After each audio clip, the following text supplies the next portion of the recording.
Declarations of conflict of interest. And approval of agenda. Any additions or deletions? Second. Moved and seconded. Any discussion?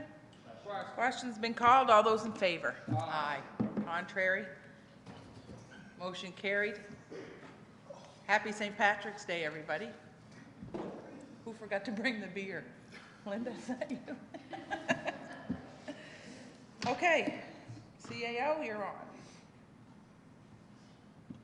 Go ahead. It's all right. I did it. I tried to do it right this time. Yeah, I got ahead of you. There you go. I'll have that right by the next election.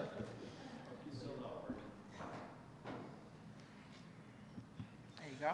Okay, thank you, Your Worship. So today, as part of our budget process, we've asked the directors and managers of our various organizations that are part of the town's family to come in and talk about how they've addressed priorities of the town that we've identified and how they would be addressing them in the year ahead if all goes to plan. So there are several on the agenda. We've planned for about 10 minutes each.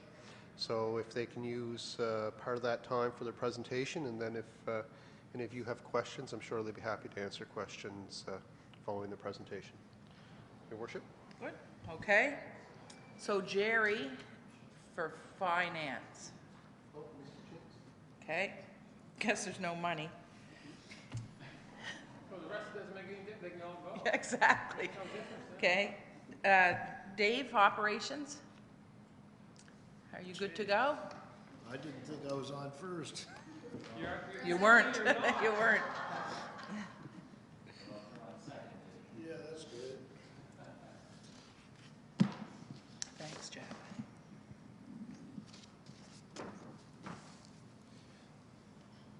I didn't do a PowerPoint. Hopefully you have the handouts that I did. Yeah, we do. Thanks. Yeah. Oh, is it? Okay. Anyway, I'll try to be brief. I don't want to be...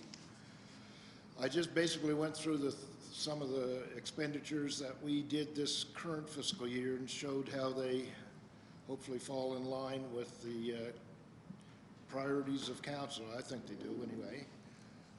We had basically a smart and efficient infrastructure investments. It was one of the categories, and the other one was the make the town more open and inviting. And I'll just go through some of the expenditures that we've made this past fiscal year. We've chosen to own and replace existing streetlights with LED streetlights throughout the town. Basically, this project is complete. They'll be much more efficient to operate, and the payback on the lights themselves is a very short period of time. So we'll be ahead within less than 5 years, I would say. Decorative lighting within town, we are now installing LED decorative lighting for any new installations as well as replacement units. Main Street South, we used LED lighting.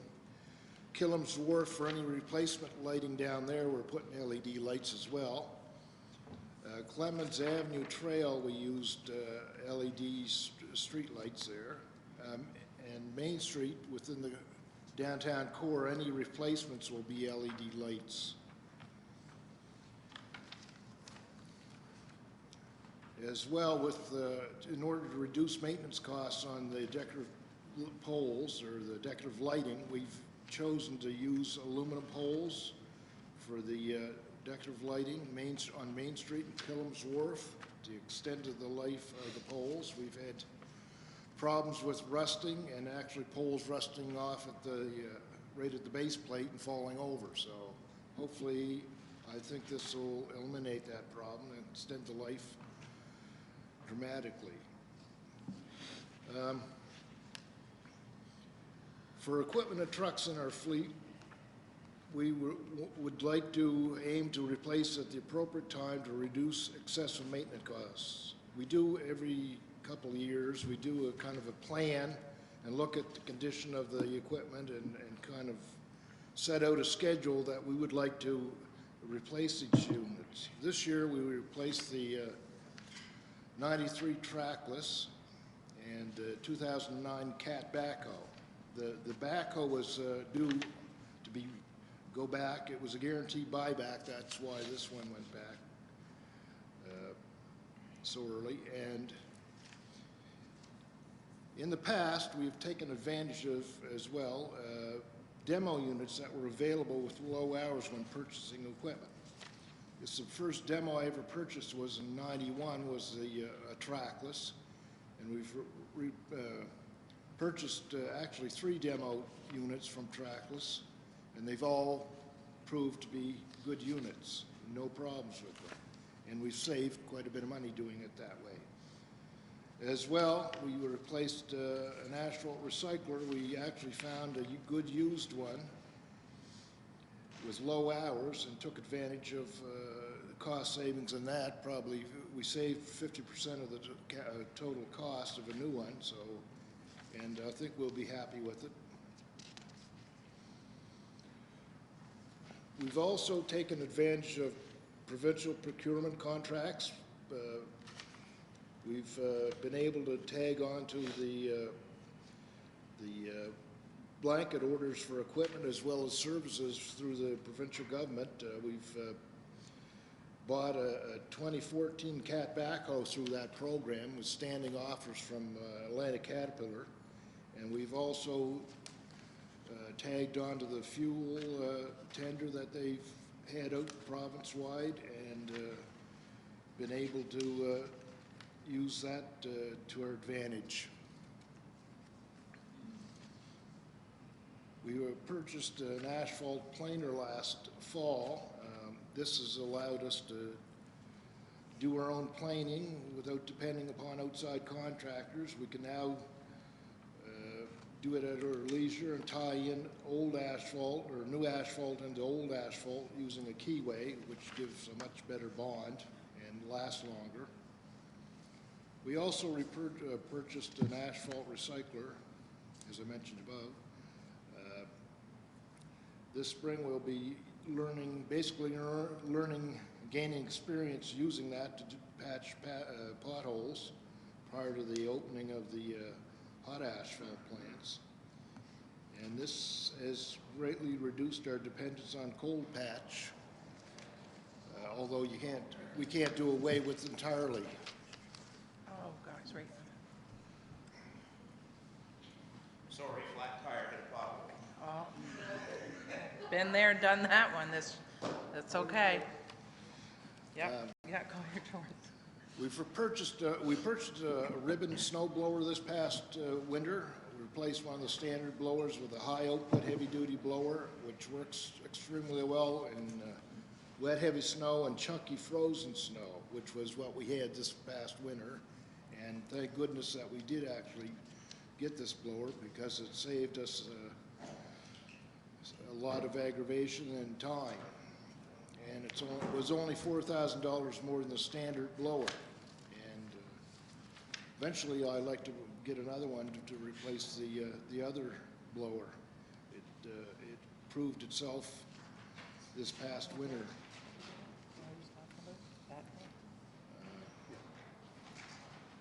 Fire hall renovations. We're installing new windows and insulation and siding. And this will tighten the building envelope with energy efficient windows, updated insulation, and weather-tight exterior siding.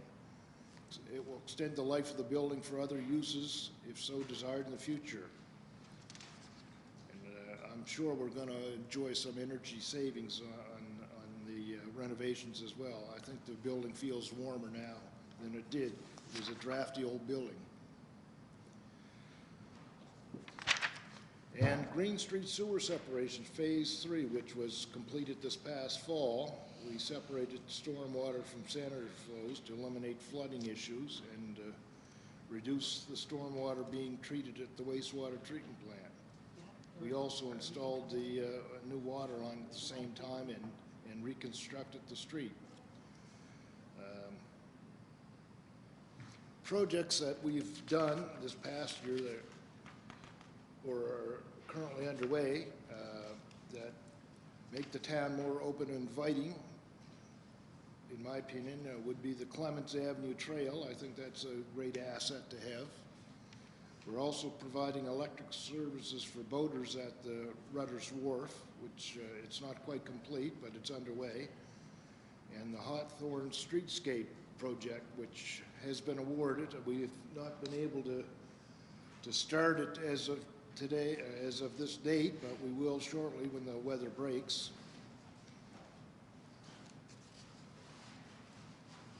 And I'll go into the projects that, some of the projects we're looking at for the 15-16 fiscal year, which would fall under smart and efficient infrastructure investments.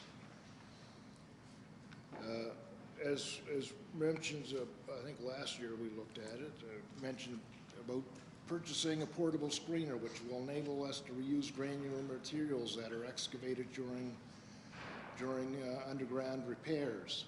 As well, we can do our own screening for topsoil. I'd like to replace our 2005 Caterpillar backhoe, which is it's a 10-year-old machine. It should be replaced before we get into major maintenance. And we have a couple of 3/4-ton trucks that are in need of replacement. We have a 2006, which requires about $5,000 worth of repairs in order to pass safety inspection, so it's not worth spending any money on it.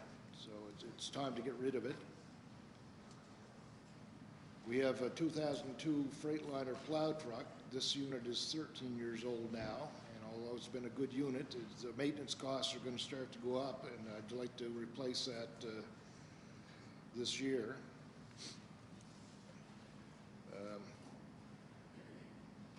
We would like to replace the box culverts on Argyle Street and dredge sections of Broad Brook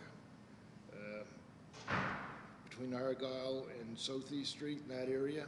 This will increase the capacity of Broad Brook at Argyle Street for peak flows during the 100-year storm event.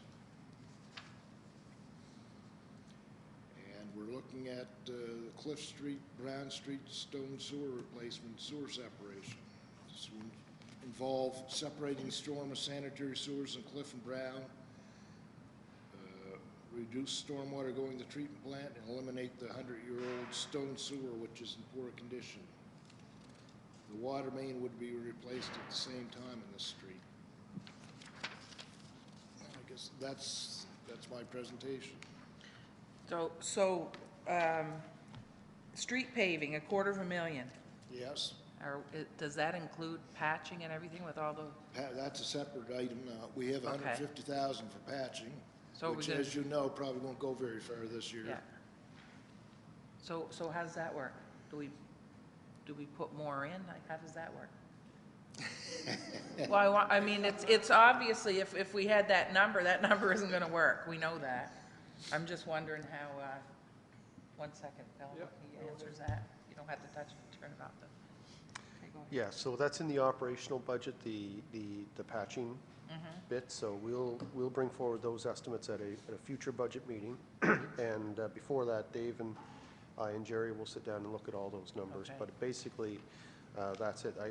One question I have, and probably I could ask Dave offline, but the asphalt recycler, Dave, is there anything that we need, an ingredient? Is there a cost to that, or do we have asphalt to be recycled at this point? We have all the asphalt we can use to recycle. Okay. We have excavated asphalt from all the utility cuts that we've saved. Okay. We can use that, and we can use some excess asphalt that ends up being left over from patching and so on. Of course, it's all under snow right now, but Thanks for that. Yeah, and I'm just going to ask a question, Dave. I think the two topics you've heard more about over the last 3 months on your side has been some of the conditions of the roads, and we know there's not much we can do about that this time of year. And the other thing is Argyle Street, so some of those questions are going to be addressed. But I'm just wondering, to the CAO with the Build Canada Fund, if there's an opportunity, are we looking at anything? Because Argyle Street could be a prime candidate for a Build Canada Fund request. And the other question I was going to ask is, Councillor McIsaac a few years ago brought it up, I think, to the engineers about asphalt recycling, but just going in, taking a street, lifting it up, regrinding the asphalt and putting it right back down. Is that a possibility now, Dave, with any of the equipment that we have, or that's too big of a scope of a job? That's too big of, you have to have a large quantity to make that pay for itself. And the only one I've ever seen down in this area was one outside, where was it? Chabot Road or somewhere out that way, and it was a major effort. I mean, we have nothing that would be big enough to warrant. Is it, I think one time on the South Shore, closer towards Halifax, weren't they relifting the asphalt and then putting it right straight back down again? Yeah. Yeah, that's a major effort. It's a major project, I guess. Is it? Yeah, I mean, the mobilization costs for that are tremendous. Okay. Good, and CAO, you're going to ask the Build Canada? Yeah, so the Build Canada Fund did, the new Build Canada Fund did an intake, the deadline for that day, was that back in the fall or was that just after Christmas? Pardon me? The Build Canada Fund, was that just before Christmas or just after Christmas we submitted for that? Either way. It was before Christmas that I Okay. submitted. Okay, so application, what we yeah. did is we submitted a project that had already been approved by council and was significant, and you approved it here at the table. That was the Cliff Street, Brown Street storm water separation project. So Dave put together an extensive application for that. We don't have a lot of optimism around that because the first round of the new Build Canada Fund basically has $8 million for the province, and they'd have to give us a significant portion of that to fund that project. We also, though, submitted an application jointly with the other two municipal units for the wind turbine project. So that one is much more manageable within the $8 million envelope. So we're hopeful that that will get funded as a shared cooperative project. And there's a possibility that we'll get funding on a stormwater separation project, but I'm not holding my breath on that, just because of the amount of money that's available. Good. Yeah, I think you're going to come back with the capital budget and have a discussion again, okay? Thank you, Your Worship. Dave, I don't know if you were the engineer at that time when they did do Main Street. I don't believe he was. That was quite a few years ago. No, I did Main Street. I planed it and Okay. put an overlay on it. Okay. Yeah. How many years ago was that? Oh, geez, many. It was Oh, from one 15, end. 20 years. Yeah. Okay. You've been around that long. No. No. I mean I don't look before that that. old, do I? Huh? Pardon? I said, I don't look that old. No, actually, you don't look that old. But I didn't think you were here for that when we done from Garl Street all the way up. I think right up to the north end, if I'm not mistaken. They lifted it right up. Vancouver, I think we did it from Vancouver Street, or even maybe a section of Vancouver as well, from Vancouver. Yeah. I don't We did know it if- right. They started, I think, at Garl Street. They went all the way up and planed it all off, and then they laid it back down, and then they went up Cliff Street. One year or the following year, whenever it was, and relifted and resurfaced all that. You were around for that then, you must have been. No, Cliff Street, no, well, this might have been the time that, it's probably been over 20 years or more when this was done. I think back in those days, the province contributed to these projects Mm-hmm, when they were very, yeah, so. when they were cost shared. So if we was to look at something like that, you don't think we have enough streets in here that would warrant to relift that and surface it, or would it be? Well, we can do planing and so on, but what he's talking about is a different type of. Yes, and laying it right back down again, yeah. And I think don't we have a policy now if we're going to do that, that we redo the water and the sewer that at the same time we're going to lift all that up? Do we have that policy? Yeah. Do we have that in there if we're doing any? We look at the surfaces prior to doing that. Okay. To make sure that. Okay. Because it would be kind of foolish to lift all that up, and if we have an old section of the town of Yarmouth, which there's lots of, we'd be kind of foolish not to replace everything. So you're right, it probably would cost a lot of money, but some of the streets are in real hard shape. Of course, that's because of the Differential movement of the... that's right. And I've noticed down in the south end area starting to level out. Last year it done the same thing. But geez, it was really, really bad earlier, a couple of weeks and that ago. You could get lost in some of them holes. But anyway, they are starting to level out. And I see some of the crew going around with your mix. Is that from the machine that we purchased? No, that's coal patch. That's coal patch. Yeah, that bulk, we buy that in bulk, but I don't have too much faith in that No. coal patch. And is that why we purchased this other machine, to access that, to heat that up and put that back down, or? You're not going to eliminate coal patch altogether. Okay. But, we may look at other types of coal patch. I noticed this year Halifax is using the bag product. I don't know how well it works, but Yeah, and it seems to be, it holds, they're hoping that it holds longer than normal. It was on the news, I'd seen them when they were doing It's it. quite expensive to buy it that way, but Is it? if it doesn't require you to keep going back 3 or 4 times to fill it, Well, then it's worth it. Yeah, it's worth it. Okay, then, thank you, Dave. Thank you, Your Worship. Go ahead. This may have been answered already because I was late. Dave, the snow blower, is this new one you're proposing, will this work on Water Street? I noticed we had requested Water Street to be cleared last winter, and not a lot was done down there. In fact, I don't think anything was on the sidewalks. Is this new one going to be able to operate? Are we buying one that will clear that sidewalk? as long as we can hit it at the first of the season and keep it clear rather than have a big dump. I mean, nothing would handle the amount of snow and whatever we got this year. We could hardly keep up with it, but we've used it on narrow sidewalks in town as well, on other areas, and it works. Yep. Good. Any more questions for Dave? Dave, and just off the Argyle Street one again, I see that you mentioned that you're going to be doing some work towards, from Argyle Street over to Southeast. I'm just wondering if we've been in contact with the municipality about going from Argyle Street, going out the other way because it goes down off the Wyman Road. So I wonder if there's any been CAO or Dave, any contact with the municipality? From Argyle outward to talk to the We're doing this, municipality Dave mentioned this year, the CAO, he's going to do from Argyle Street, some clearing out of the Broad Brook going over towards Southeast. I'm just wondering if we've been in contact with the municipality about on the other side going towards the Wyman Road, since it's a catch basin that way. I think that would probably, I don't know who that would fall under. Yeah. Would it? I think that might be a conversation worth having with, we could keep that on the radar. Yeah. Good. Thanks, Dave. Good wish list. That doesn't sound hopeful. I just wanted to see your reaction. Just wanted to see your reaction. Jerry's not here yet. Frank, is Frank here? Frank's in Mexico. Oh, okay. He's in Mexico, that's right. Gil, Mariner Center. Welcome.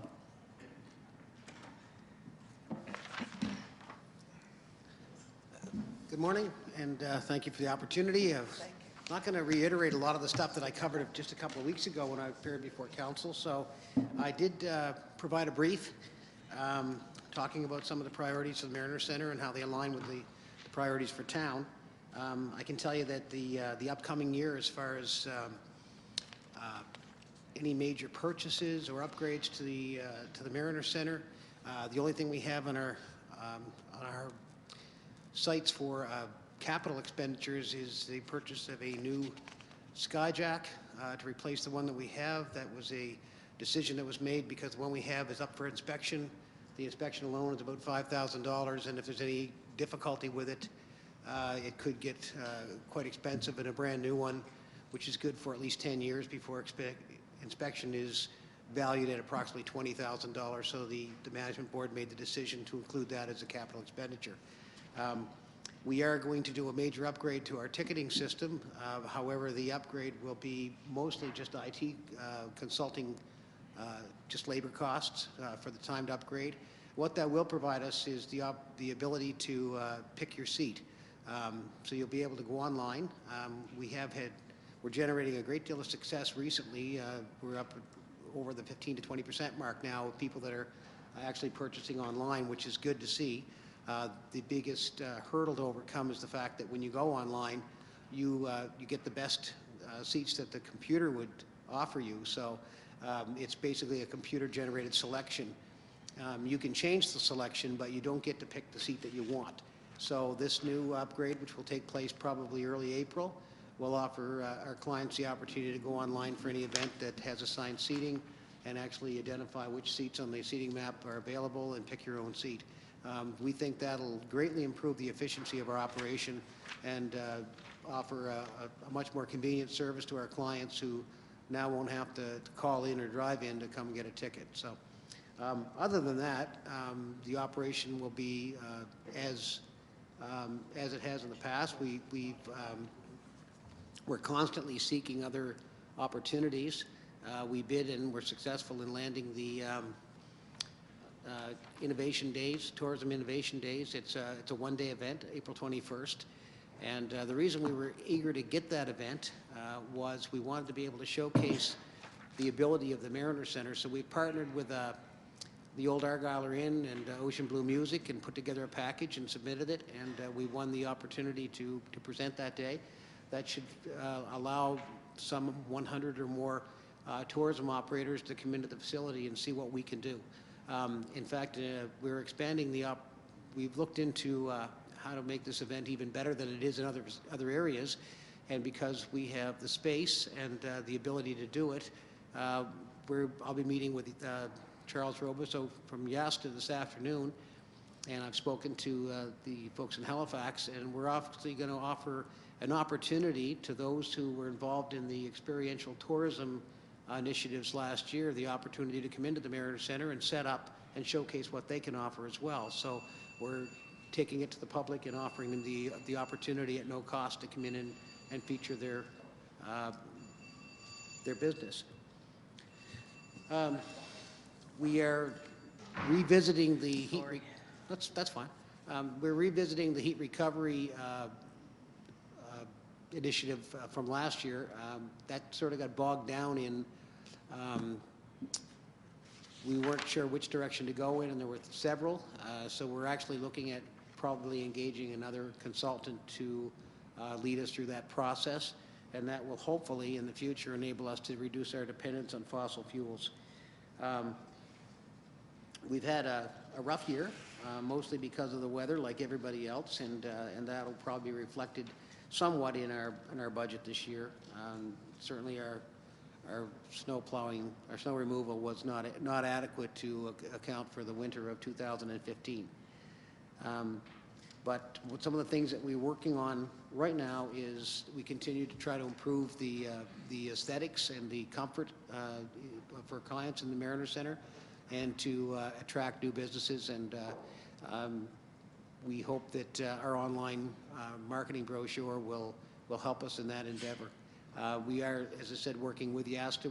I work closely with Rick Allwright to seek out opportunities to bid on major events to come to Yarmouth, and we're constantly looking at that as well. Other than that, I'm happy to answer any questions you might have. Good. Go ahead. Gail, first one, snow removal. Do you guys do some of the minor stuff yourself and then contract out the rest, or how does it work? We have a tractor on site, which enables us to do the sidewalks, the places in close to the building. But it would be basically, we don't have, it's not a heavy piece of equipment. It'll only do, smaller areas. So we try to keep the back parking lot and all the areas in close to the building done ourselves. But we do contract out to a service. The last couple of years, it's been Trifries have won the contract. So they do the salting in the major parking lot and the roadways. That includes the unpaved one too in behind? Pardon? That includes the one in behind too? The unpaved? In back, we try to keep that clear with the tractor, but even then, this year it's been impossible, and we've had to apply sand on numerous occasions because of the ice buildup. So it's been an expensive year. Yeah, and the other thing, Your Worship, Gil was talking about the weather this year, and I've had the opportunity to do some walking out at your facility. I'll use the top concourse and go from across the top and then back around the back, and then use the steps and go back for an hour and a bit. But I think the facility looks really good, Gil, without all the paraphernalia on the walls. It looks really good. I was out there during the fish show on the Friday, Saturday. The comments from the participants was the facility was top-notch, one of the best ones to go to in Atlantic Canada, even though there's some newer ones in New Glasgow and Bridgewater and some of Port Hawkesbury. They said Yarmouth's probably the best facility they go to in Atlantic Canada, and the one that's kept up the best. So I've had some talk with some of those ones. But Gil, just one of the other questions is, I had an opportunity to talk to you yesterday, was an article in the Chronicle Herald about Mark Dacey, who's a former Canadian curling champion who lives in Halifax, and he's talking about the quality of curling in Atlantic Canada now because they have to go through qualification events to curl in national events now. So Nova Scotia and Newfoundland and PEI and New Brunswick aren't guaranteed spots anymore, and they say it's because of lack of quality curling ice, which is arena quality ice. So, and you're talking about the needs assessment, so we can just go into that a little bit, please? Well, the needs assessment actually will be awarded, I hope, tomorrow afternoon. We've had a couple of companies that have bid on that, and the needs assessment will address all the community needs. Of course, high on that list, what's identified at the meeting was, held in October, high on that list was an aquatic center and a curling club. Both of those were identified as high priority projects, so they will be included. One of the difficulties, I guess, when making curling ice is it's hard to control. It's sometimes easy to control the surface. It's not easy to control the interior. With how many people you have in the rink and Yeah, so any kind of a new facility, like we're able to control the humidity and things like that. So that's an improvement. I think this might be an opportunity because there's no other curling facility in Atlantic Canada that could that creates that kind of ice. So I think it might be an opportunity for us to not only be a curling center of excellence here in Yarmouth.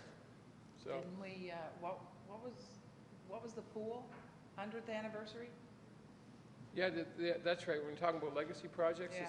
the Centennial Pool is the 100th anniversary of, the Centennial year, and then the 250th project was the Lost at the Sea. So this might be a great opportunity to do a legacy project at the Mariner Center. And Gil, the only one other thing is BC Hockey Association. They're talking about parents and how some of them are a little over-aggressive. Can you just give us a little overview on what the management board and what yourself do in that situation? Actually, that's Minor hockey. fairly timely. We just had an incident the weekend before last where a father, I guess, kind of lost it, and his behavior was absolutely atrocious. It was reported to us from the Referees Association, and we did a very quick investigation and queried some of the people that may have witnessed it, and he was immediately issued a letter. He's not permitted back in the building in the short term, and he certainly won't be invited back into the building until he has a meeting with me personally. But we do not tolerate it. We'll back up the Referees Association and minor hockey, and they're both aware that we'll support them by evicting people from the building if that occurs. Good on you. We have no tolerance for that. I do want to talk about, just quickly, just to mention, a comment on the maintenance. This time of year when the place looks the hardest because it's been the hardest used. So we'll be engaging in our maintenance program. Our cleaning and painting will start once the ice season is over. So if you think it looks good now, come back in September. Thanks, Gil. Thank you. Waste check. I don't see Gus, but I see the ladies here. Welcome. Probably hanging out with Frank somewhere. Welcome, ladies. Thank you. I'll see if I can make this work here. So my name's Amy Hilliard. I think most of you probably know me. Lindsay Price is with me. She's been very on key with our social media that I'm going to talk about some of our efforts we've been doing there. So I brought her along in case there were some technical questions that I couldn't answer. I guess it's not working. Okay, so I think most of you know who WasteCheck is, but I'll just remind you that we're Region 7 by the province, so we're divided up into 7, and we're the authority that oversees solid waste management education for the 6 municipalities in Yarmouth and Digby counties, and our reps on our board are here today. So I just wanted to briefly, I'm not sure, disposal in Nova Scotia, this came up at our board meeting last week, so just what the definition of disposal is, because it is different in different places across Canada, how they determine what disposal is. So the province looks at disposal as basically anything that goes in the ground, so anything that we can keep out of the ground by recycling, composting, diverting in other ways, it improves our waste diversion, which is what we're striving for. And it also includes, not everyone includes all streams, but we include our residential, our industrial, commercial, and institutional waste, as well as our construction and demolition material.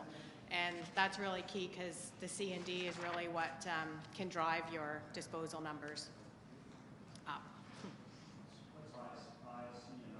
Industrial, commercial, and institutional. So our businesses, hospitals, schools, is construction and demolition. So our current disposal goal, we just remind people this is kind of what's driven by us by regulations by the province, so it is mandated. The new numbers have just come out, so our provincial average is 380, and our disposal rate is 305 per person per year. So this is the year that, these are 2014 numbers, so 2015 is our target year to be at 300 or under. Whoops, hit the wrong one again. So in terms of the priorities, the making the town more open and inviting, that's the one that we feel WasteCheck fits into the most with our programs. We help make waste management systems more efficient, increase diversion, and of course save money. So that's just some pictures. So education, awareness, and compliance programs are our main things we do for all the municipalities. So I think Club 300 we've had for a few years. It's still very popular. It kind of coincides with our Business of the Month program, but it also helps to recognize other people who might not fit under the business program. So the Town of Yarmouth Subway was our most recent Business of the Month in Yarmouth here just for March. So we really find that it inspires other businesses, and we're still getting calls after this many years of businesses wanting us to come check out and see if they're able to qualify for Business of the Month. So enforcement and compliance initiatives, they're the same ones that we've been doing all along. I do have the graphic there. One that we get a lot, especially in town, is some commercial dumpsters who get dumped in that isn't their waste. So we do spend quite a lot of our enforcement and compliance retrieving the bags and finding identification in them and following up on that and trying to stop that. And we do a lot of databasing, is what Lindsay does a lot of, to keep track of all of these businesses that we go to, and then the curbside rejection follow-ups. So some awareness and communication is really, social media is taking off. I'm sure you're all aware. We're friends on Facebook, I know, with the town. So, and especially this past winter, everyone's talking about the winter. Well, everyone seemed to go to Facebook pages to find out about collection. So we were busy finding out if collection was on and not, and letting people know. So our app that we started last year was really popular, especially over the winter. Our likes or our downloads increased significantly because we were sending out notices like right to their phones, letting them know if their collection was on or off as soon as we knew. So that was very popular. We do have something new that we launched in January to help continue to communicate with residents, and we have a website plugin. I'm not sure if anyone's been on our site recently, but you can go in. I know it's a small picture, but you choose your area. So this really appealed to us because we did have some people that would call and we'd be telling them, do you have a smartphone? Well, there's still people who don't have smartphones. So, but there's still people without computers too, so we still have our hotline and all those other ways to talk to them. But they can select where they live, and then they can get the same reminders. They can set up to have an email reminder sent to them if their collection isn't on that day, or or just some tips. Sometimes we just send out news tips as well. So we're busy promoting that right now to that too. So we do some community beautification with registering litter cleanups through the Great Nova Scotia Pick Me Up. We help people. We even go pick up the bags if it's needed to get them off the road before they get opened up. And we try to help promote that because, of course, we all know a cleaner area or a cleaner town is more inviting to residents. We're an active member of the Communities in Bloom committee that Councillor Langell chairs. I do come to that meeting often, and we just recently had a booth at the successful Garden Symposium a few weeks ago and helped with the waste separation at that event as well. And I did go up to Edmonton with Saritha a few years back, and we brought back some great information. And of course, the Adopt a Block program is another one. And we also are quite involved with the judges when they come. We've helped tour them in the past as well. So something Lindsay's picked up this last year is the Trading Post. I'm not sure, we've had lots of positive feedback of our stories in there. We're trying to do, I guess it's free advertising, which is what we're looking for as well. And we have a lot of people are following us through those articles and picking up tips. So that's been a great column for us. I thought I'd throw Gus in here. So we're doing textile diversion the last year, and we'll be continuing with that again for waste diversion. If we can get those textiles, if there's other uses for them, then why be burying them in the ground? So there is a new coalition set up. It's the Association for Textile Recycling across Nova Scotia, and we're helping them get more textiles. So some other community outreach. We still help green events. We do public displays when requested, presentations to various groups. We often are in the parade here in town. During the summer, our business and curbside visits. And then we try to keep informed with the haulers as well, the collectors who are out every day. They're the key people there. So we do have an annual info session with the municipal haulers to communicate with them, find out if there's anywhere we could help them and how they can help us. And we also have hauler appreciation days at the facilities, out at the solid waste park once a year. We have barbecues. One time we brought pizza in and gave it to the drivers as they came and went, so they seem to like that. We usually have some freebies. There's also some regional special events. Some of them we're required to do through our contracts with RFB Nova Scotia, and I just have them listed there. Now, something that the weather's done for us this winter too is it's kept us extremely busy with the green cart repairs and deliveries, and I'm sure there's more to come once people find them. We're still getting calls. They know it's there somewhere. So we've been doing alternative things. We're asking people to use paper bags to put them at the curb if they don't have their green cart. And we're also trying to make sure that they're working. Like, that is key. We're always, even if your vents are missing, especially with summer coming. So working carts, we feel, gives higher participation, of course. We have green cart tips for winter and summer to help with the nuisance that come. And we feel higher quality of organic material, you have better quality compost, and of course, better quality compost, there's more opportunities and money for that end product.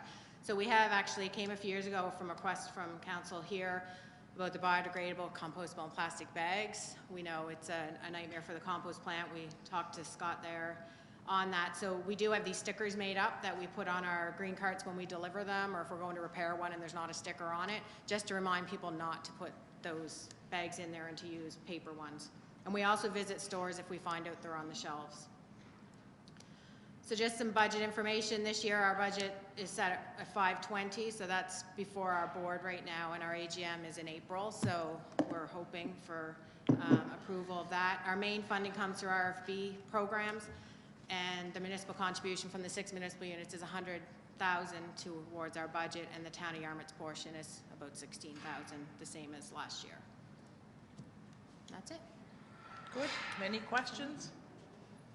Yep, go ahead. Thank you, Your Worship. Blue bags, is part of your mandate to go around and check to make sure that they're not putting them out early, like 2 days before, or day before, or the night before?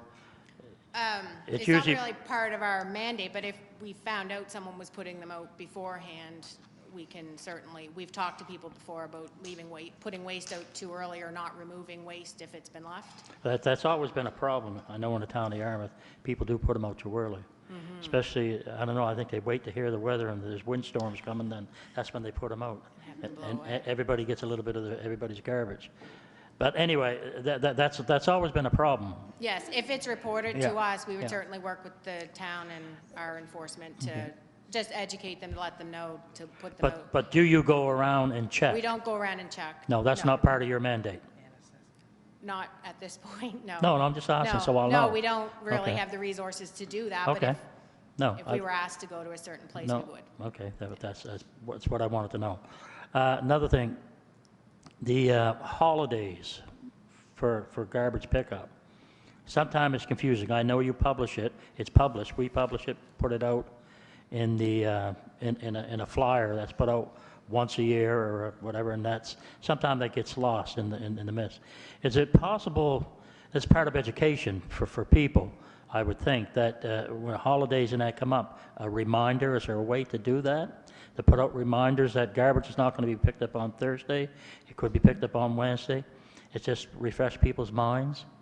Because although other people look and see what the other people are doing around, I do that quite often, but I have my flyer, I have it set up by my phone, and I do it accordingly. But a lot of people, I don't think, do that. And because you don't see I don't see a lot of things out in different places, just they put it out the same time regardless. If it's picked up on Wednesday, that's when they put it out, even though there's not a pickup. So is there a way of doing it, perhaps, to let people know on these holiday Right. issues? Did you want to talk about social media? Yeah, well, we have been doing that for holidays as well as storm collections. So we'll put it on our Facebook page. We did that for the latest Christmas collection changes. But not everybody has computers and stuff, right? No, but we do have our calls that come into the office, and we're reminding people of that all the time. Also for the Christmas changes, we put an ad out in the newspaper. And we mention it in our Trading Post articles as well. So, and I think Eric from the Vanguard did an article about it Okay, too. So we're trying to great. do the print and the online, Great. and of course the phone too, to reach everyone. So, and then there are the people that just, of course, look out at their neighbors' Yeah, stuff. But, and we changed the answer machine on our phones if it's somebody calls after hours, so that they Yeah. know the. Because I'm always asking the committee members, we have two that sit on it, and I'm always asking, and they bring it to the committee. So anyway, now I got it right from our members here, and plus from you. So great, thank you. Look out the window.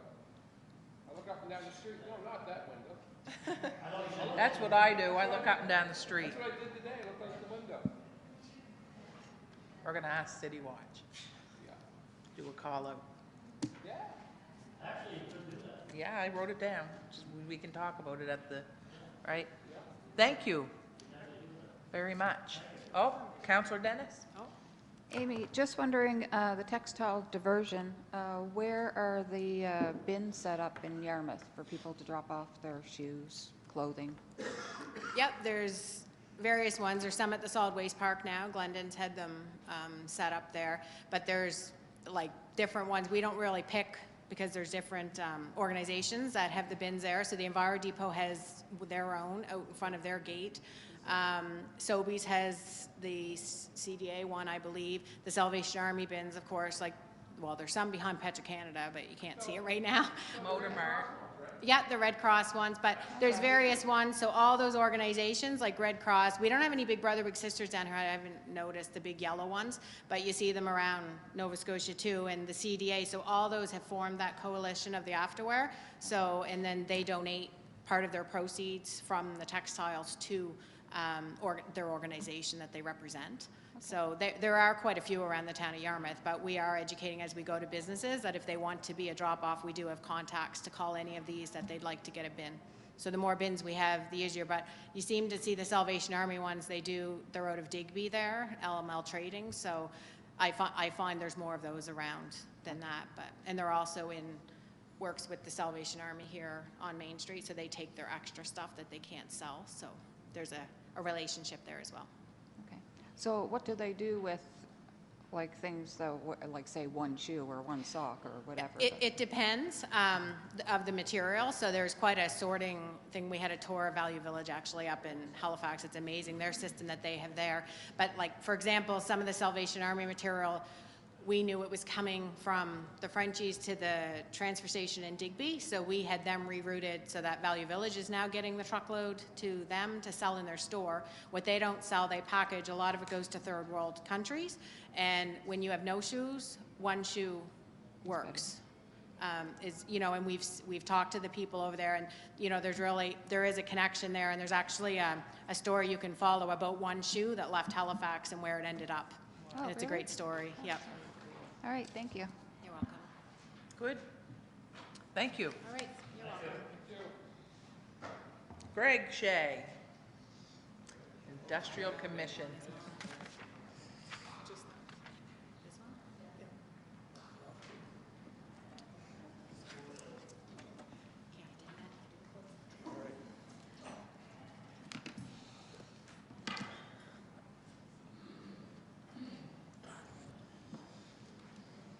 You know that song, Break It to Us Gently?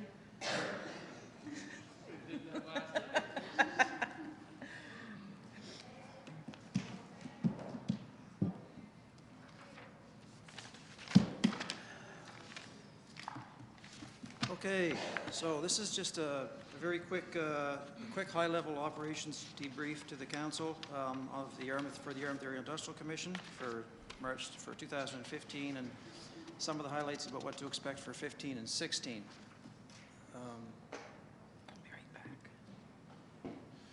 Just some of this will be a little bit repetitive to you, but I think it's important just for some context and for a little bit of background.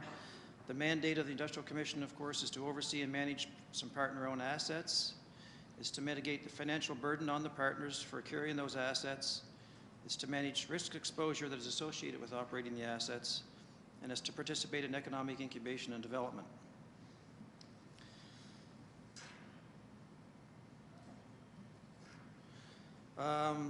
The Yarmouth Area Industrial Commission was incorporated in the 90s under the Societies Act. The ownership structure is made up of 1/3 each of the town of Yarmouth, the municipality of Yarmouth, and the municipality of Argyll. There's a board of directors that consists of 5 directors from each of the partners. There's an executive that consists of the chairman, the vice chair, and the combined positions of secretary treasurer. The CAOs of the 3 partners are ex officio. Staff includes a general manager and more recently an acting general manager. Paid staff, there's 1 administration, 2 maintenance. There's 7 full-time staff and plus 3 part-time staff that do administration support at the 2 medical clinics. And our budget process is typically done on a cash basis. We do not budget for depreciation at this stage of the game. The operations of the Commission are generally divided up into 4 main operating divisions. That is the Port of Yarmouth, the Domtex Complex, Harbour South Medical Clinic, and the A.M. Clark Health Centre, or the Pubnico Medical Clinic. So for the Port of Yarmouth, some of the highlights are that the cash flow remains positive at the port. There were no major infrastructural failures at the port properties this year. We had the sharing of mooring space with the MV Novastar. That made for some interesting discussion with the fishing community this year, but we managed to work our way through it. There was minimal interference and interruption. There's a lot of patience on behalf of the fishers that are there. The fleet is not that active that time of year anyway. But it was caught us a little bit off guard because it was an operating plan that the Novastar boat vessel captains come up with that we didn't expect. We were told would not be required. So it hit us by surprise by a little bit, and we're working on some plans to avoid that situation this year because there are some liability issues attached with mooring across the inner harbour there and tying to the old government wharf. The business of the port itself is pretty steady. The berthage, the volume of traffic is consistent. The number of vessels that can tie up there is limited with the space that's available. And the business license activity is pretty steady. There continues to be ongoing minor maintenance and repair items, of course, as always, with the port, particularly with making sure the overhead lighting is always functional and working.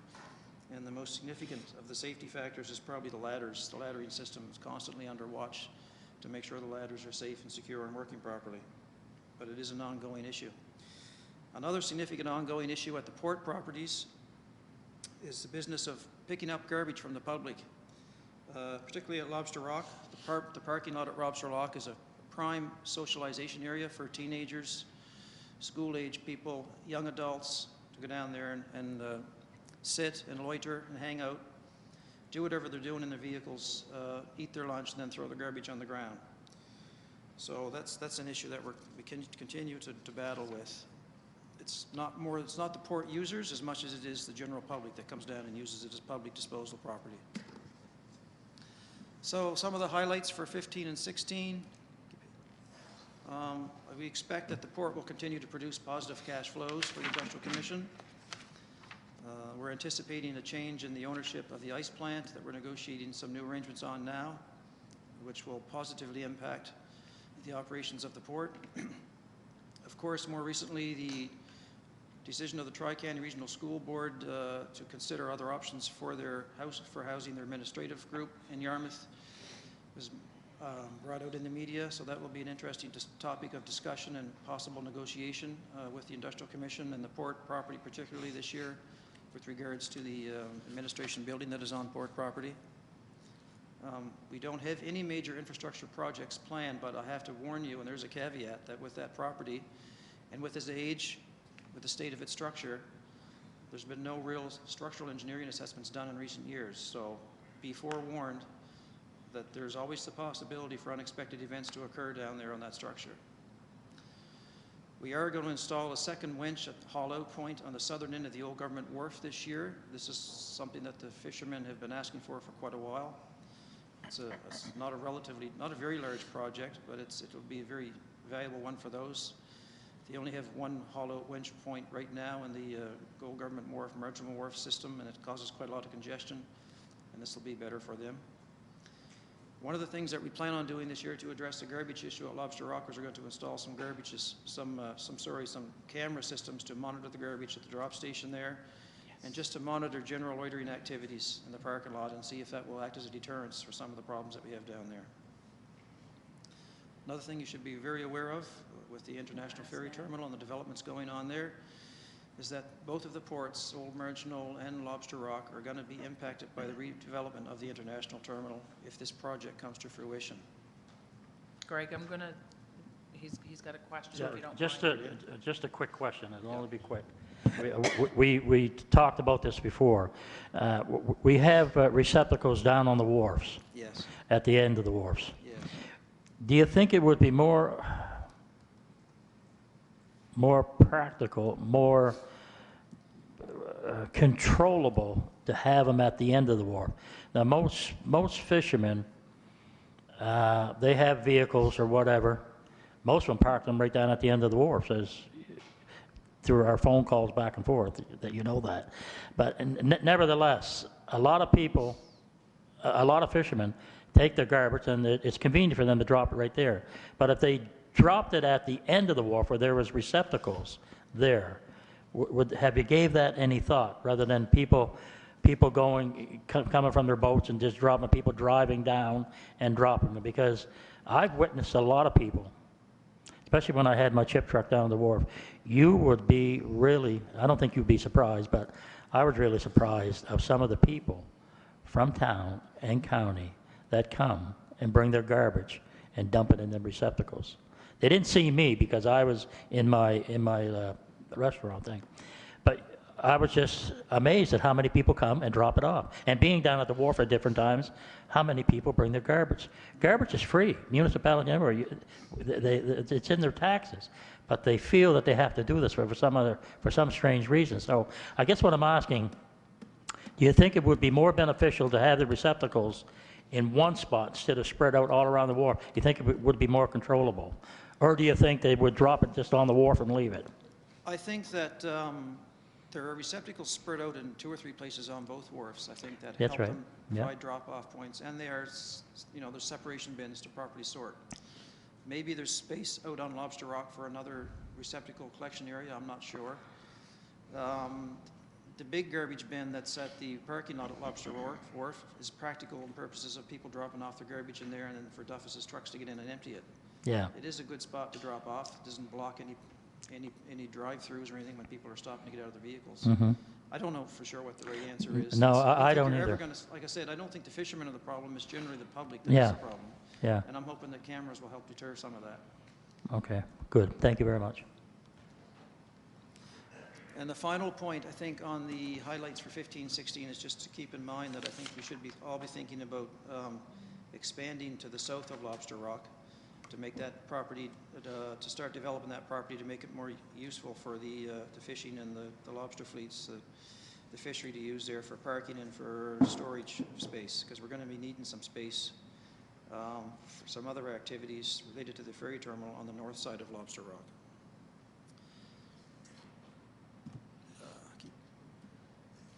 Oh, Councillor Langell? Yeah, just a question before we zip away from the Port of Yarmouth. Maybe the CIO can answer this. The wharves that we have down along the waterfront, more notably the one behind the Killam building, that wharf is our responsibility as our infrastructure, is that correct? But what is the relationship with the Rudders Wharf? Are we also responsible for the maintenance of that wharf, or is that looked after by the private individual? The Rudders Wharf is private property. We do have a public right-of-way easement for public access around the outer edge, but the maintenance of the wharf is not our responsibility. Good. Okay? Sort. The lights too, just so you know, I couldn't. I'll see just Sandy's cough a or little bit Danny's. here and gag, and it'll Okay, work. all right. Greg, again, not just picking on the wharf, I'm one of the ones that like to plan for the future. Do we have a plan in place for wharf maintenance? Are we looking at the wharves? Are we considering, rather than being hit with a heck of a price tag, you know, one year, that we're going to have it? We don't have a recent environmental assessment, or sorry, not environmental, but an engineering assessment of the wharf properties, which probably should be done. Particularly the one in the north, to the north of the terminal. The Lobster Rock is not nearly as in bad as condition as the older one to the north. You remember a couple of years ago we did a large job on the outer face of that wharf, and a couple of years previous to that we did some other work on the outer face of that wharf. But there are other areas on the inside of the harbour and in behind of the ice plant, actually, in particular, in between the wharf and between Waterview Machine Works, that is going to need some fairly big investment in the near future.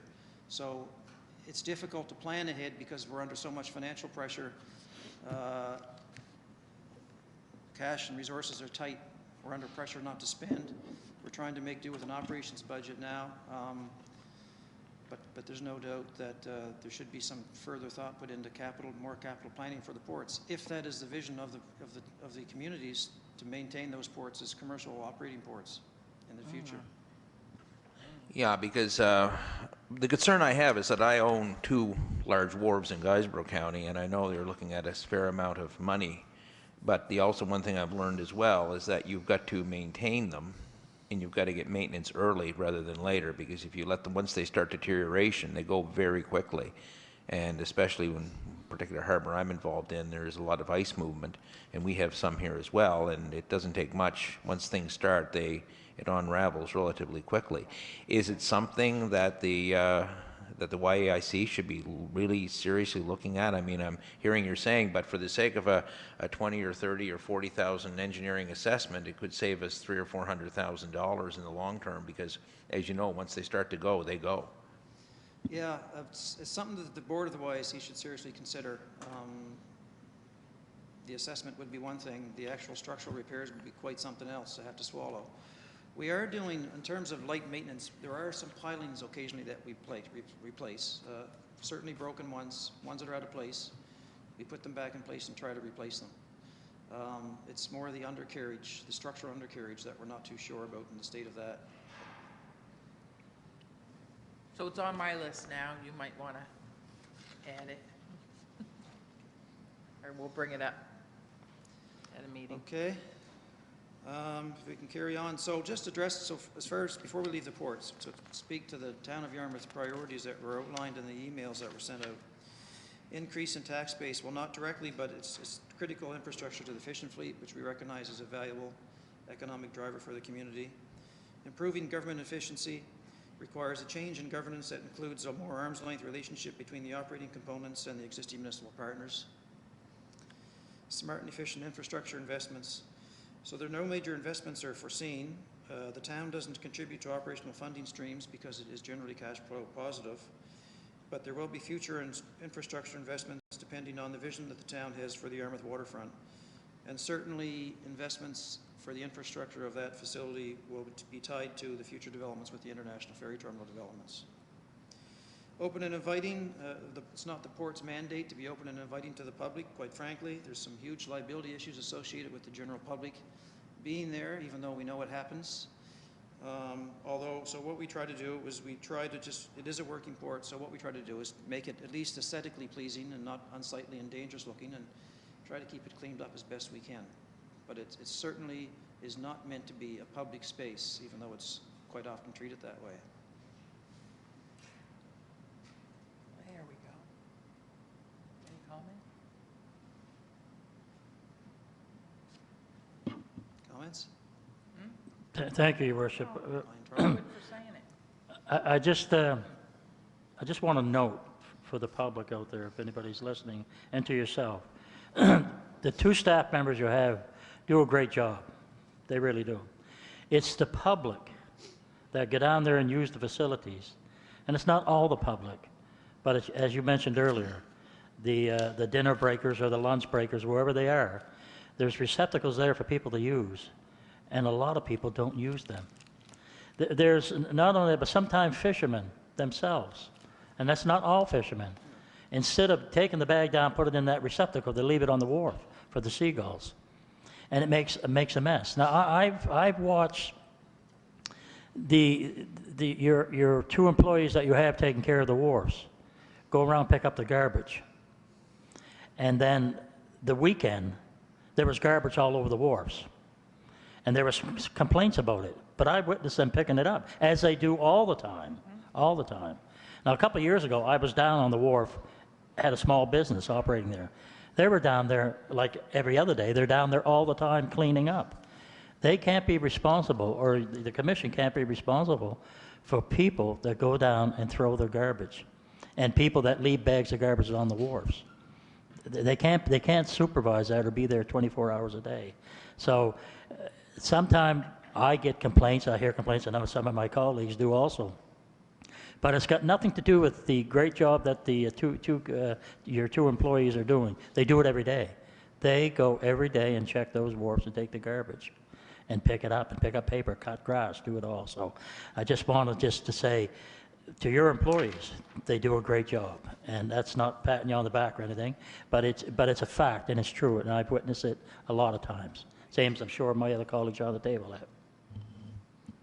Well, thank you, and I'll relay those comments to the staff. Certainly, they spend a lot of hours they could be doing other things, picking up garbage during the summer months. In fact, just so you are aware, we also, during the summer months, we've had to, because of the amount of the garbage and the time it takes, we've had to hire summer staff to help us out with that.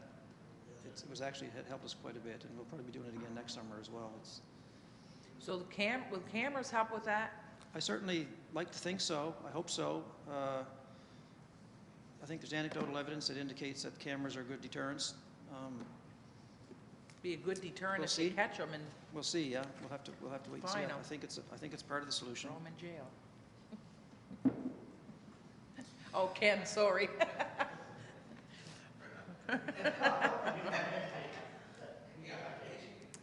Go ahead, Greg. Okay, so Oh, in sorry. Domtex, let's look at the Domtex complex. Wait a second.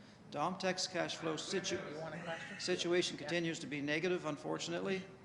I'm going to There give, has been, sorry. Jeff's going to. Oh, sorry, Jeff. That's okay. I can't see the lights. No, I today. just wanted to make a point. Last night, the Industrial Commission met, and you presented the first draft of your budget.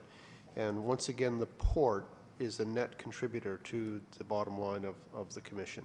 The port actually doesn't, I mean, unlike Domtex that you'll hear about in a moment, the port actually contributes a net contribution to the overall costs of the Port of Yarmouth. I think that's just important to know. Although we're not funding our amortization, you know, and we will have capital issues, it is on an ongoing basis contributing to the bottom line of the commission.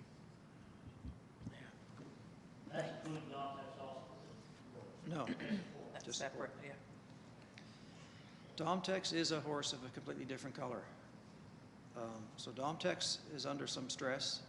There's recently been a decision made by the Board of Directors to begin the process of demolition. So that heightens the negative effect on cash flows as tenants begin to adjust and react to that news. And also on top of that, in terms of managing the Domtex site for rents, it makes it more difficult to negotiate with tenants. They have to be on a month-to-month basis, and it certainly is not as attractive to them when they know they may have to pick up and move on relatively short notice. Structurally, the building is sound, but is in need of significant investment in the roof system and in the building envelope itself. There's a 3-story section in the rear to the north that has been condemned and needs demolition as soon as possible. We have engaged engineers to do some engineering assessments of the entire complex, and that engineer has also been further engaged to lead in this demolition exercise.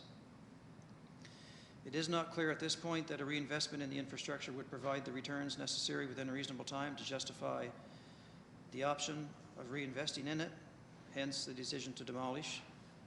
And finally, the fire alarm system has been brought up to standard under the fire marshal's orders. This was a bit of an expense for us, but unfortunately the orders came and the decision came before we had made the decision to demolish the structure.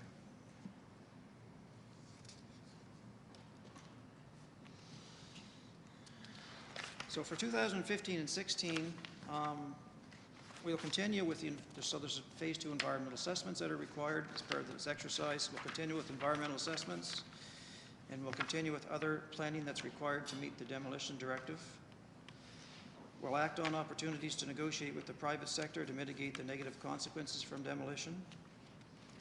We will attempt to demolish the 3rd-story rear section as soon as possible. This will not impact the adjoining ownerships. The total demolition project could be delayed until 2019 at the earliest due to limiting covenants in the deeds to adjoining ownerships, unless alternative arrangements can be negotiated in the interim with those ownerships.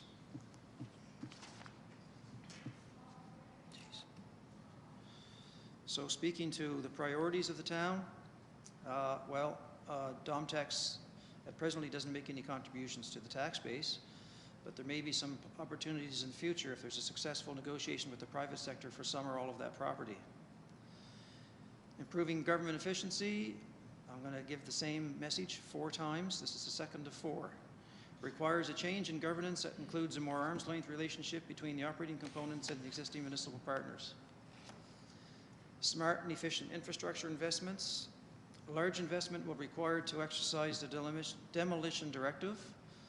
This is seen as favorable to reinvesting in infrastructure renewal, and so this will end the Domtex era. But the town will continue to contribute to operational funding streams until the demolition is realized. Open and inviting. Well, I'm not sure what to say about open and inviting. It's a pretty tired-looking structure.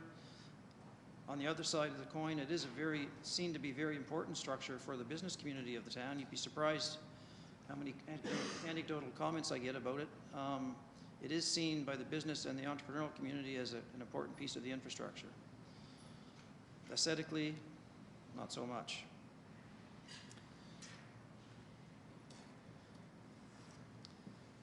Harbour South Medical Clinic, so the highlights for 2014 and 15, sorry. Oh, sorry. So, no, I just put it on. I wasn't going to mention anything, but I'd be remiss if I didn't. And just to get some comment from my colleagues around the table. We talked about the Domtex last night, and we talked about the tenants and that were in there. And we also talked about the 2019 and the other end that we're going to demolish, because that is condemned and that has to go. We know that. There's a great cost to this. We're not going to get into the cost because we're not going to talk about that right now. But the tenants I had mentioned around the table, and to some agreement around there. I believe myself that I don't want to put anybody out, but then again, we're looking at keeping tenants there month to month. And the building is in disarray. I mean, anything could happen. We had one section of the roof, that section that we're tearing down just blew off, was gone. That could happen again in the middle, could happen on the side, could happen anywhere. I mean, where we used to have our meetings, it was just unbelievable. You since had a leak on the other side, right? Disaster there. Lots of things that can happen, and I would suggest that they probably are going to happen if we delay this to 2019. I know we get some sort of a cash revenue, and I mentioned it to you last night, and you are going to do the figures. I know you said you would, but is it wise, I don't know about wise if that's the right word, but should we be looking at perhaps sooner than later saying, look, we can't afford to do any major work there, and we can't. The 3 municipal units that are partners in on this. If something really happens drastically, we haven't got the money to do it. And, you know, if one tenant gets a major leak or the fire marshal comes and says, this has got to be done, that's got to be done, we're forever, ever, and we're going to be spending monies. We're throwing good money for bad. In the end, we know what's going to happen in the end. So should we look at sooner than later saying, okay, here's your notice that everybody's got to be out of the building for, you know, at this given time, and look at, are we going to save money, or is there is a potential to spend lots more money if we don't really look at this, do the math. Your thoughts? The Board of Directors has struggled for a long time, certainly since I've been involved with the Industrial Commission, about the future of the Domtex complex. And only very recently was a decision finally made for demolition. That's right. As recent as December, I believe. But it was through no fault of yours bringing it to the attention. No, so in the meantime, my mandate has been to try to find a way to make some type of a business model out of the Domtex complex. We've tried to rationalize the expenses wherever we can, and we've tried to put paying tenants in there as much as possible. Sometimes below market rents, but at least generating some type of cash flow towards the expenses while the complex was open. And right up until December, that had always still been the mandate, trying to fill it with tenants to try to mitigate our cash losses, because there was no decision on the future.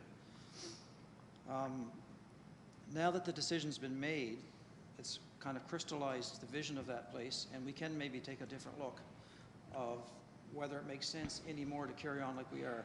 The tenants have all been advised verbally. I felt a duty to do that to them, to give them as much lead time as possible to make adjustments for their businesses, because I don't want to impair or hurt their businesses. There are some good businesses down there. No. So that's in play. In the meantime, we're still trying to balance between when do we shut down, how much further can we go as it is. If we go completely black, that also has some liability and some other issues attached to it. The other complicating factor is that there's some leases in play. So even though they're running out, there's still that to consider as well. Yeah. So there's a lot of moving parts in the Domtex. Given that, we're trying to balance it all, but you're right. And so based on discussions last night, one of the things we'll look at is to see if it makes more sense to go black, give them a final move-out date, and see what happens, and then deal with the demolition after that. Because, you know, when you always present a real good budget. I mean, the facts are there. All you have to do is look at them, and you always get a lot of questions, and you give the right answers and stuff, and they're there. A couple of them that struck me was the $40,000 electrical bill, $40,000 plus, and this wasn't a real bad year for oil and stuff. So that's anywhere from $80,000 to $100,000 we're looking at. Now, the rent that we get, we know about the rent that we get when we get it. I don't know, it doesn't balance out. No, you're right. It hasn't balanced out for a long time, and that's why we've been trying to grapple with it. So anyway, that was my thought yesterday. That's my thought today. If I'm a businessman myself and I own that building, I wouldn't be in business long. Either would you or anybody else. So I guess that's my question to not only you, but that was my question last night to the board. It doesn't make a hell of a lot of sense. And in the end, people are going to have to find another place to do business. If not, maybe there's other places we perhaps could, move, say, here, there's good places there, right? I don't know. It just seems to me that I don't want to say it doesn't make any sense, but it's not good business practice. I guess that's it in the end. Thank you. Good to go. Harbour South Medical Clinic, some of the highlights for 14-15, cash flow is negative. Physician turnover, there's been one left on maternity leave. We have 2 new physicians that joined us permanently this year. And right now, we're hosting 3 physicians and their 2 support staff on a temporary basis from Ocean View Family Practice. There's no major infrastructural issues that we're aware of with that building on Main Street. There's continuing ongoing minor HVAC repair issues and cosmetic issues that we're always doing, painting and cleanup and stuff, but the building is generally structurally pretty sound with some minor, maybe some minor concern around some of the roof sections, but not structurally, but a little bit of leakage. Highlights for the medical clinic for 15-16 will be, it's doing very well at the clinic, so we're going to be close to break even this year, which I think is something to be noteworthy for a medical clinic. We may need to dislocate a tenant to accommodate more new physicians because we have more new physicians coming in. The temporary physicians that we have in there now will move out in mid-summer. We'll receive 2 more new permanent physicians. A maternity leave physician will return, and so we will be pretty much full. The clinic will host 7 physicians, 1 nurse practitioner, 1 pharmacy tenant, and the administrative support staff that goes along with that. As far as infrastructure goes, we should spend some dollars this summer exploring the possible requirement to increase waiting room space. There's beginning to be a bottleneck and some congestion there with the number of doctors that we have and the waiting room area maybe being too full and not being able to host them. So that's a consideration we have to put forth this year and maybe looking at the solution for that. Harbour South's addressing the town's priorities. There's no direct increase in the tax base. It is not taxable, but it certainly does hopefully help the tax base through attraction of physicians and families to the area. Improved government efficiency, it requires a change in governance that includes a more arm's length relationship between the operating components and the existing municipal partners. Smart and efficient infrastructure investments. It will require an investment in patient waiting area space, which is a result of the success of the physician recruitment priorities for the municipal partners. The town will continue to contribute to operational funding streams. However, the level of support is reducing. Open and inviting, the clinic is and should be seen as an asset in the community towards attraction of outside business interests and immigrants.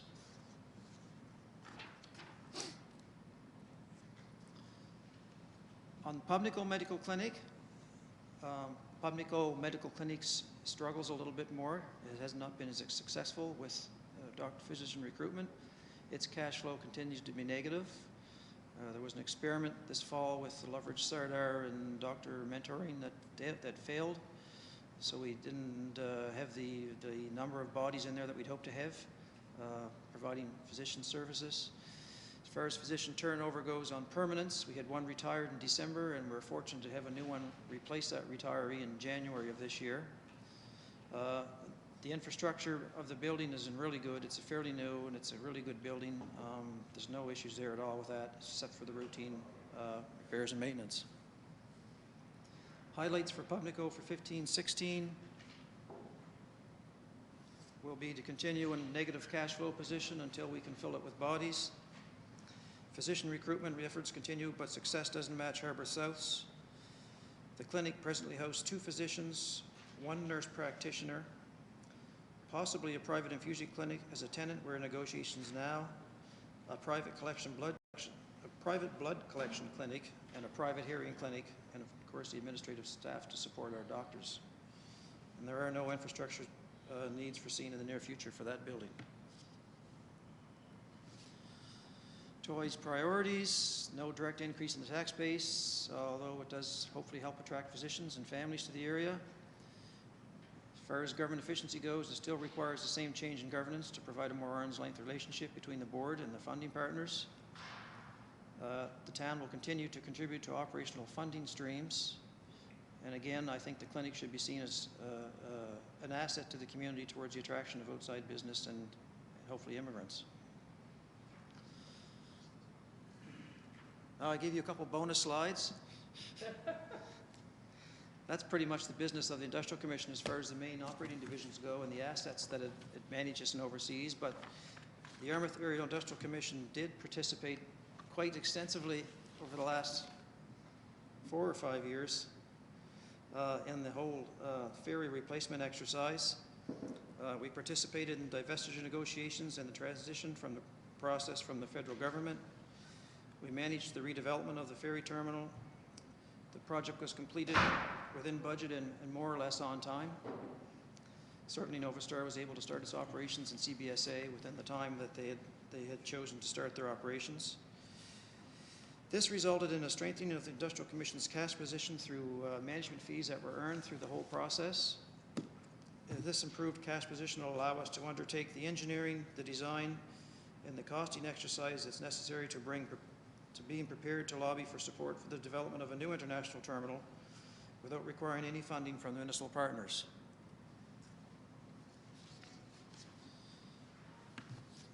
The Industrial Commission was also able to negotiate a long-term lease arrangement with the ferry operator that will provide good positive net cash flows for the landlord over the life of the lease. We've negotiated with CBSA to remain on site for the winter, which is very important for the structure itself. And discussions are soon to begin on a permanent residency of CBSA on the site during their off-season, at which time they become a paying tenant.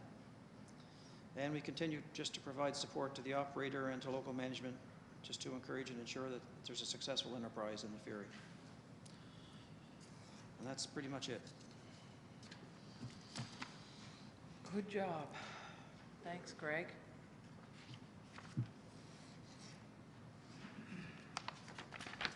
You're welcome. No questions? I think we covered them in the meantime. Go ahead, CAO. I just want to comment that obviously the areas of work that Greg and his skeleton staff have are very challenging, both financially as also on the infrastructure side. And keep in mind, as Greg probably understated, the important role they played in the reestablishment of the ferry service through managing that terminal project. So they've done a lot of work that has benefited the town, and thank you for that, Greg. You're welcome.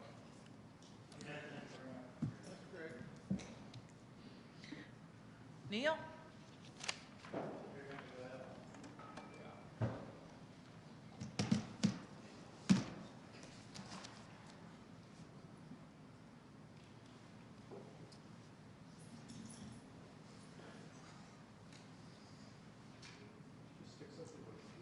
Yeah, am I allowed to do that? It's not a virus, I don't think.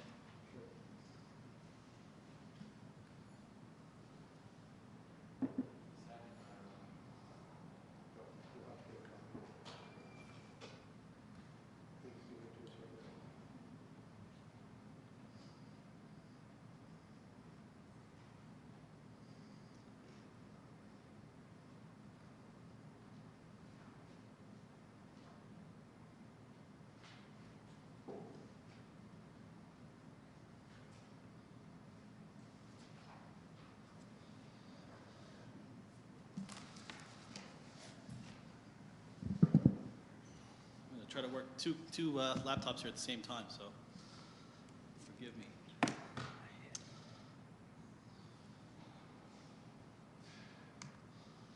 So hello, everybody. Thanks for letting me present to you today. As you know, I'm the general manager of the Yarmouth and Acadian Shores Tourism. I've been there almost a year now, and it's been a positive year so far. I think I came on the right time. I was hired the day. I was hired while on board the ferry as it arrived on its maiden voyage, so it was a good start. I'm going to give you a breakdown, basically, of some of the things some of our successes that we've had over the last year, and some of the plans we have for the future. I'll try to keep this within 10 minutes, if possible.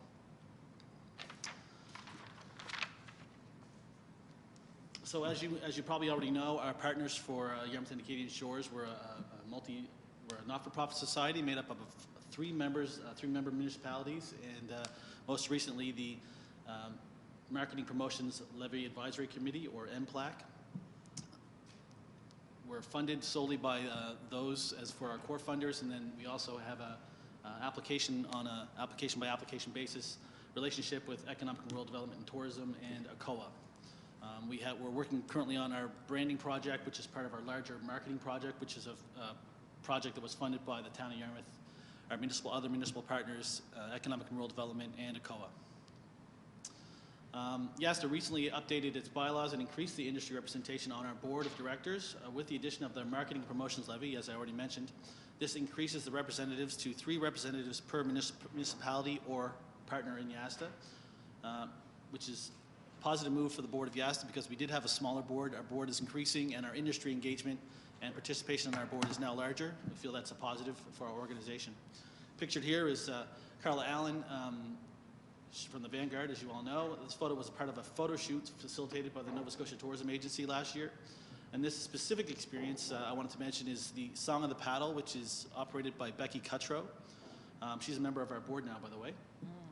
This is a great example of new experiences that were developed as part of the Southwest Nova Tourism Task Team project funding program. YASTA supports this new product, which has had a really great year last year. By marketing the experience on all our marketing channels and touch points, and also offering training and opportunities to the operator to promote their experience. So. Isn't that Yes, nice? that's Scott Munn. So I'm negotiating with him on purchasing it. One of the other programs that was really successful last year was a partnership with Novastar. So this program allowed YASTA and experienced providers for the region were able to go on board Novastar and were given the opportunity to pitch the experience to AAA reps throughout the Northeast. So YASTA could talk about the region, and then each operator, for example, Becky could do it, or anyone who had taken part in this, been given funding through this Tourism Task Team project, or given the opportunity to go on board and pitch their experience to people that were then going to have the ability to sell it for them. Okay? A lot of the questions last year, as probably some of you may know, when people were arriving or considering coming, was explaining every little minutia of detail about how to get here, how much it was going to cost, when the ferry would leave, what the boat was like, what they can experience when they get here. That conversation, I can say now, is changing a bit. Last year in trade shows, for example, I'm kind of moving off topic here, but the discussion was much more about this scheduling. Now it's much more about the things to do and the experiences that can be had when they arrive. So it's changing a bit because they're realizing. So the mandate of YASTA. The mandate of YASTA is to lead tourism development through product development and marketing. What does that actually mean? Well, marketing I'll get into later, but first I'll talk about product development. So YASTA, as an example, with product development, YASTA looks at it in 2 ways. One of the ways that YASTA can do it is to lead product development ourselves and manage it, creating product for, when I say product, I mean basically experiences, or help developing memorable experiences for the visitor when they do arrive. So a couple of the products that YASTA manages and has developed ourselves are Living Wharves and Musique de la Baie. So Living Wharves is an example of product development led by YASTA. It's a NovaScotia.com top 25 attraction. And the Living Wharves is a program designed to tell the story behind the seafood from Yarmouth and Acadian shores. The number of visitors experiencing our Living Wharves experience is increasing. 2014, we had over 1,200 travelers take part in the experience. And it was an increase, obviously, from 2013. The experience... How many in 2013, Leo, was it, do you know? 2013, we were looking at about 1,000, so a slight increase. The year before, it was probably around 600. So the experience is 7 days a week. It goes in all the different places: Dennis Point Wharf, Port Maitland Wharf, Wedgeport Tuna Wharf, Sanford Wharf, and the Ice Plant Wharf in Yarmouth. We actually do 2. We do one on Friday and one on Sunday. So, and then Saturday is Johns Cove.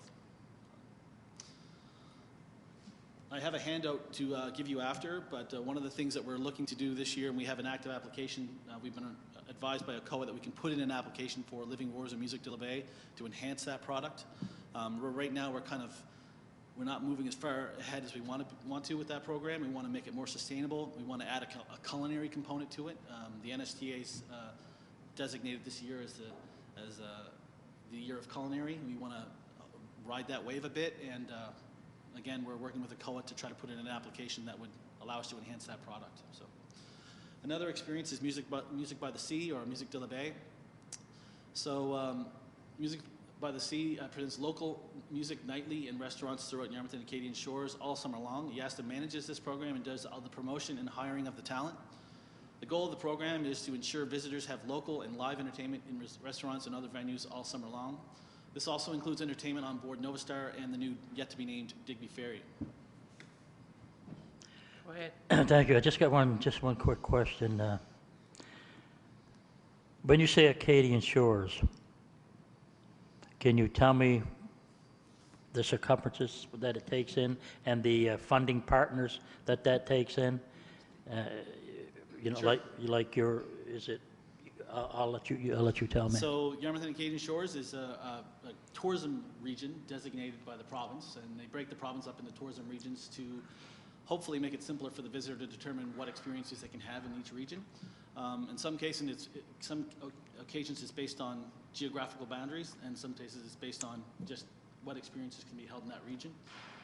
For example, Destination Halifax is a specific region. The region of Halifax is a tourism destination. So, Yarmouth and Acadian Shores goes from the municipality of Clare all the way to the municipality of Argyle, including obviously Pubnico. So, the funding partners, as you were asked about, right now we have the 3 Yarmouth County municipalities are funding partners. Clare is currently not a funding partner of YASTA. Clare is not a funding No. partner? No. But, okay, so here's where I'm lost. And Well, and you probably know what I'm going to ask. Well, I can guess, I guess, but if I were to guess, I would say that why is Clare not, why are they receiving some benefit perhaps? Is that your concern? Yeah. I guess that is. Well, the issue is that YASTA doesn't really have as much control over what the province designates the region as, and the province was, originally the request to become Yarmouth and Acadian Shores was supported by Clare. Clare was a partner at that time, and we made the request through a couple past managers and the board of directors of YASTA to become a tourism region. That was awarded to the region, and at that time Clare was part of that. Clare is not a funder of our organization, but YASTA is also not what the province designates as a regional tourism industry association, where we are what I would call a destination marketing organization. We're funded by the partners of YASTA, and we were funded by Clare, but we're unable to basically redraw the map and make it a smaller slice of the pie. What we have done is as last year, I don't know if I've advised you of this, but last year we worked on a transition plan from moving from when we had Clare as a partner to moving away from that partnership. And currently Clare does not have the same benefits that the other partners have in YASTA, from our perspective, regarding marketing and product development. Okay, so now do we have the living wharfs in Clare, in the Clare area? No, As- this year we don't. Okay, Awards and or so, Music Till the Bay. okay, so all the functions that we're going to have is, it only goes to the boundaries that are supported? Unfortunately, yes. Yeah, that is unfortunately. Yeah. It's a shame that they're not with us, but that's their choice. Yep. And I know you'd much rather have them, and we'd much rather have them than not have them. It is a shame, but I guess I just had to have that for some clarity. Yep. And that's all, and I thank you very much. You're welcome. Go ahead. So the other, sorry. the other, Wait, oh, sorry. yeah. No, Go, no, I didn't see your light okay, there. don't forget then, okay? Go ahead, he'll put his light on when he's ready again. Okay, the second way YASTA achieves its mandate of product development is marketing support for other industry, marketing the industry that develops it itself. So, for example, new experiences, training, total market readiness, quality improvement, and marketing, and also offering opportunities to our stakeholders when they arise. Because one of the things I've realized in trying to plan and budget for YASTA is that opportunities often aren't seen, and then they basically develop. You need to have some kind of wiggle room or flexibility to be able to take advantage of those opportunities as they arise. Travel writers would be one of the things that we need to always be ready for. So,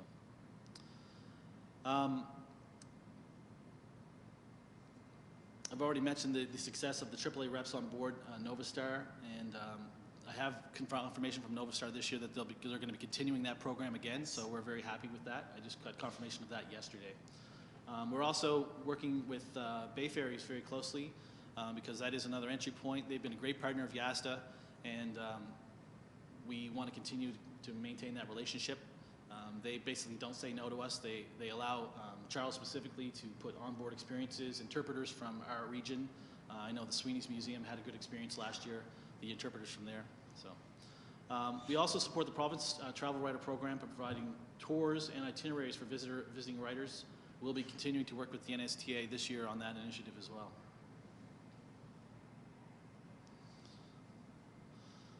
So marketing activities, what has YASTA been doing with your investment? I'm going to break this down into a trinity, I guess. So marketing activities we would consider worth talking about would be online marketing, which is a broad scope for YASTA.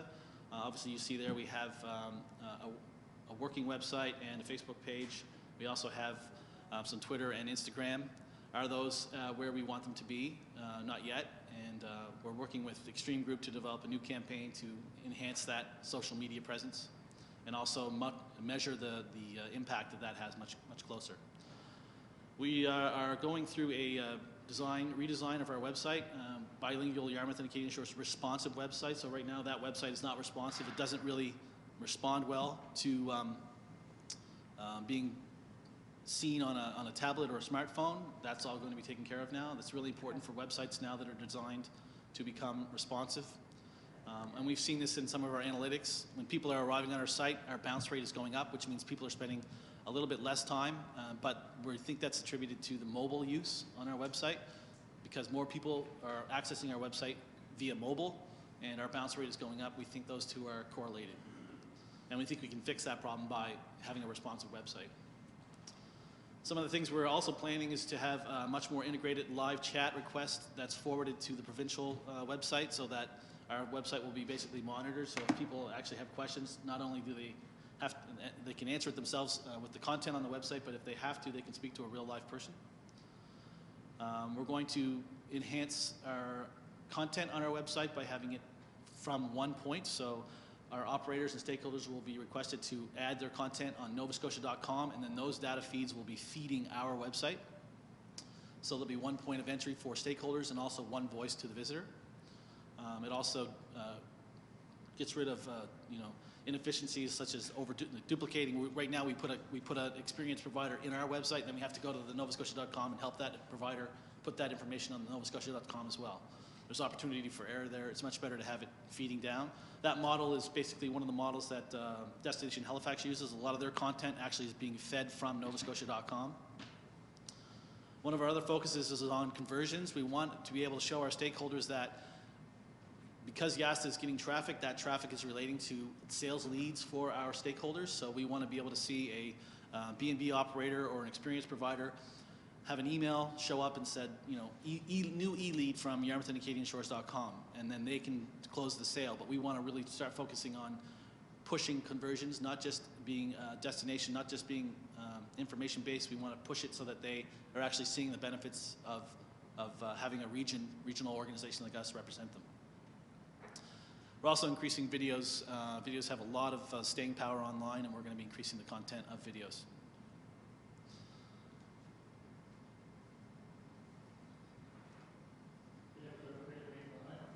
Sorry? Oh, yeah. So marketing print. Marketing print is another version of our efforts. I have some samples here that you want to see, but for example, we have 8,000 bilingual lure brochures that were produced as part of our trade show circuit this year. 60,000 were English, and sorry, not 8,000 English and French. 10,000 were French, and 7,000 were English. So we distributed those through our trade show circuit, which we've done 3 so far, and we still have Saltscapes to attend. So, we sold and designed ads for the 2015 Doers and Dreamers pages and co-op advertising program for interested stakeholders.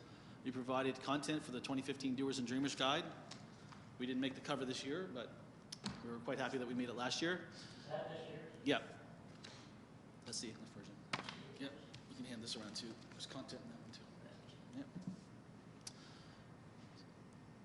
Yep. Doers and Dreamers, for those of you who don't know, there's 275,000 printed, 200,000 distributed through the visitor information centers, and 75,000 guides are mailed to qualified travelers by request via the toll-free line on novascotia.com. So it's important for us to be in there. It's expensive. What YASTA does is we purchase the pages, we sell the ads, and then we offer those ad sales to our stakeholders for a reduced rate, and then we do it that way.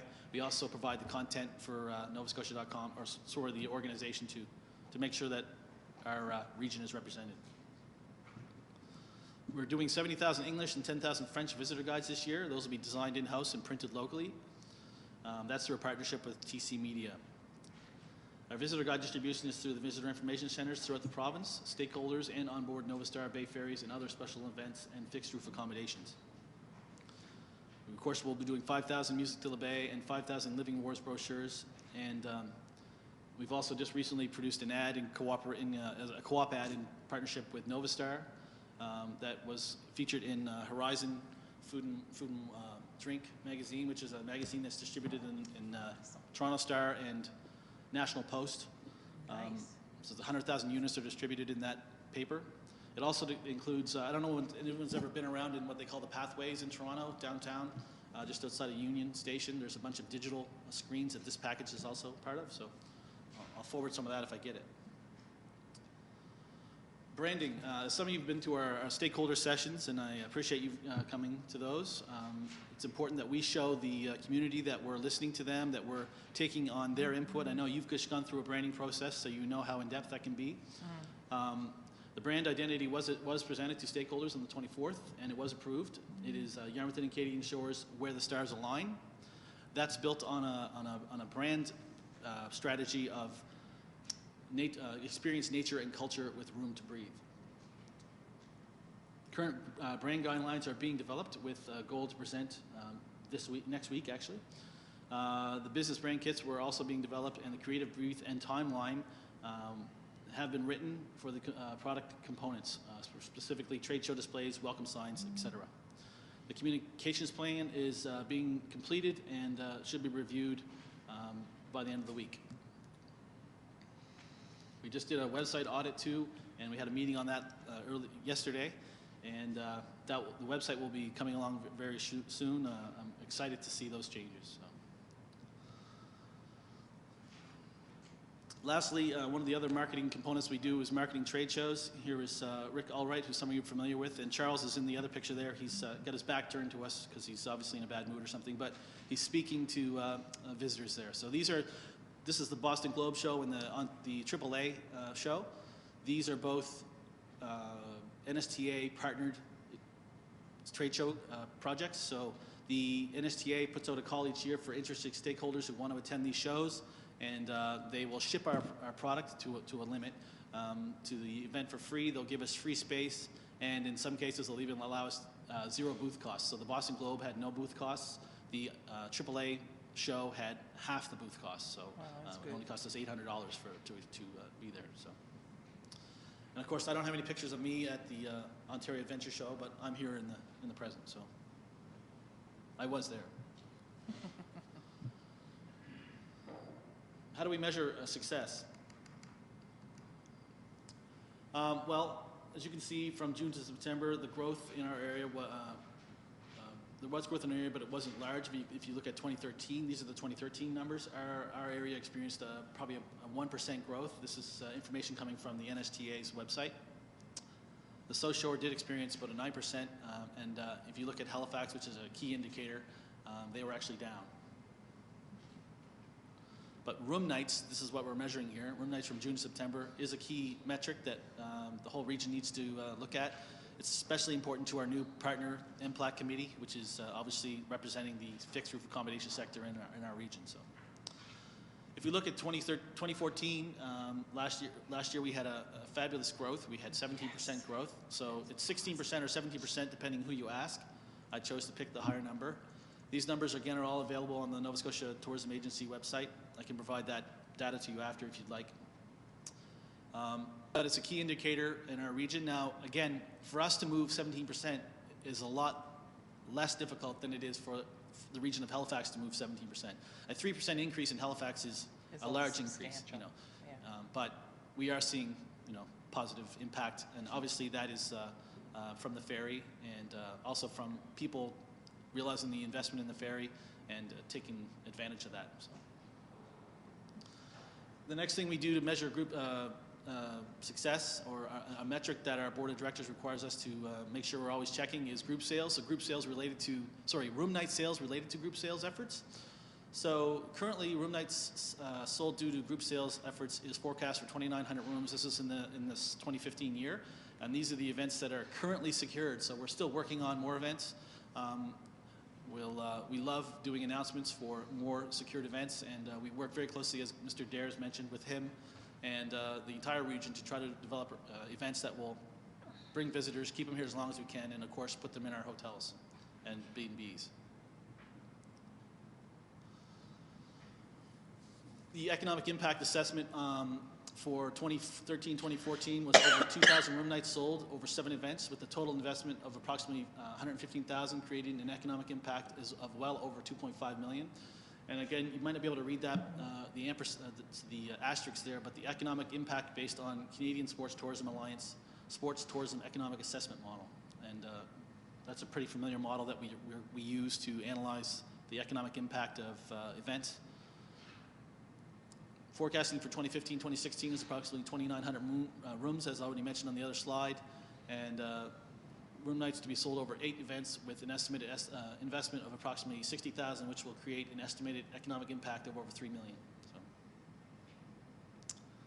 we have become a respected events destination in the province. Mr. Albright, our group sales coordinator, is actually going to be presenting at a conference in Toronto. He's one of only 3 small regions that will be presenting. One is in Alberta, and I'm not sure what the other one is, but we've put a name out there, and we are able to host events that would be larger than our region would think. Can we let the media know that? Let the media know that. I'll forward this to her. To Tina or somebody, that it's important that the community knows that. That's a big deal. Yeah. Well, you know what's also important, Your Worship, is that experiences and B&Bs and people that run businesses, especially tourism-related businesses, recognize the impact of events in the community. They are especially attractive for us because they often come in our shoulder season when our operators need that extra revenue. So, Music Week being one of them, we're all very excited for Music Week. And again, it was great to see that the town of Yarmouth led that bid for us. Without partners that can frankly put the money on the table, it's hard for us to attract those events. But we've seen the impact, and we're very pleased to have a good year lined up for us. The final way we measure success is through visitation to our operators, so attractions, experience providers, B&Bs, anecdotal information as well. And basically, if you look at, I couldn't get all the data. I did request it, but I couldn't get all the data from everybody. I requested information from Cape for Shoe, other museums, but anecdotally I can say that most people are reporting to me that they're up and they had banner years.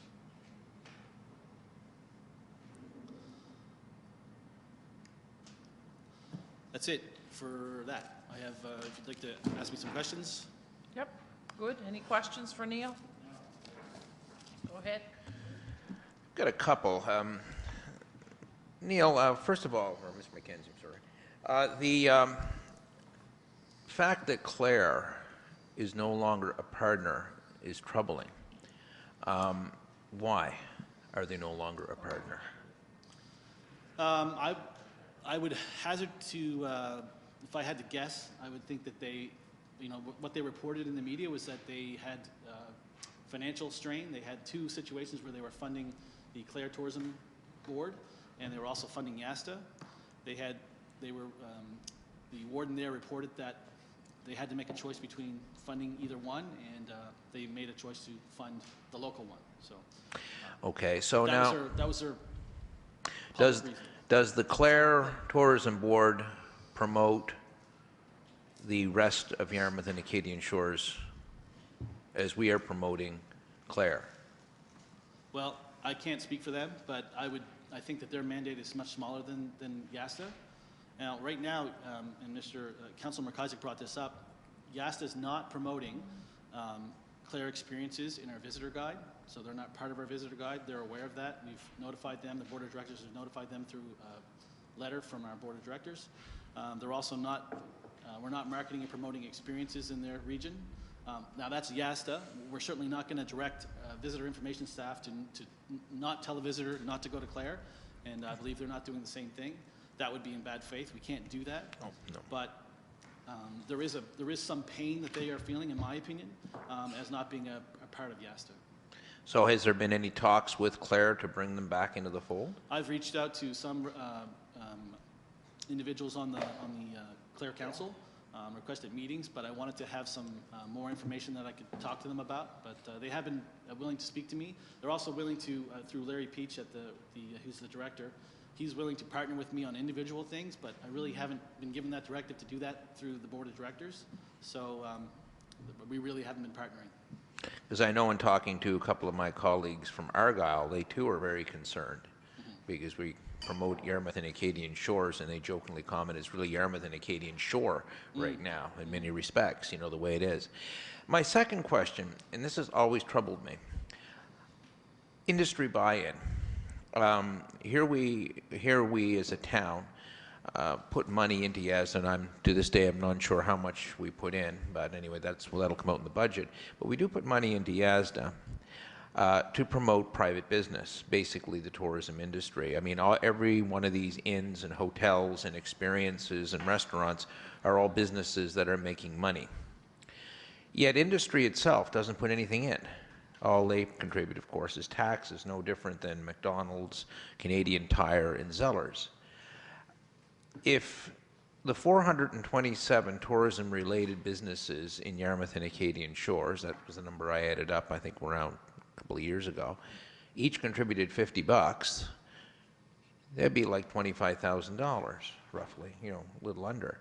Has there ever been any thought of having industry buy-in? I mean, from what I'm seeing is industry's getting a free ride. I mean, and I don't want to be crass here, just like Clare right now. I mean, Clare's not putting a penny in. Yet they are being promoted by us as Yarmouth and Acadian Shores. I mean, their restaurants are on your website. All of their everything other than experiences are still on the YASDA website, are still being promoted. So Clare is still part of the fold, and I'm glad we are doing that. But what I'm getting at is industry, in tourism industry especially. I look at other areas, Halifax, Truro, Bridgewater. I look at features that appear in Chronicle Herald or in the South Shore Breaker, where you have a large amount of, you know, the tourism industries are joint sponsoring advertisements, et cetera, et cetera. We never seem to have that. It's as if that facet of our industry expects us as a municipal unit to do their marketing.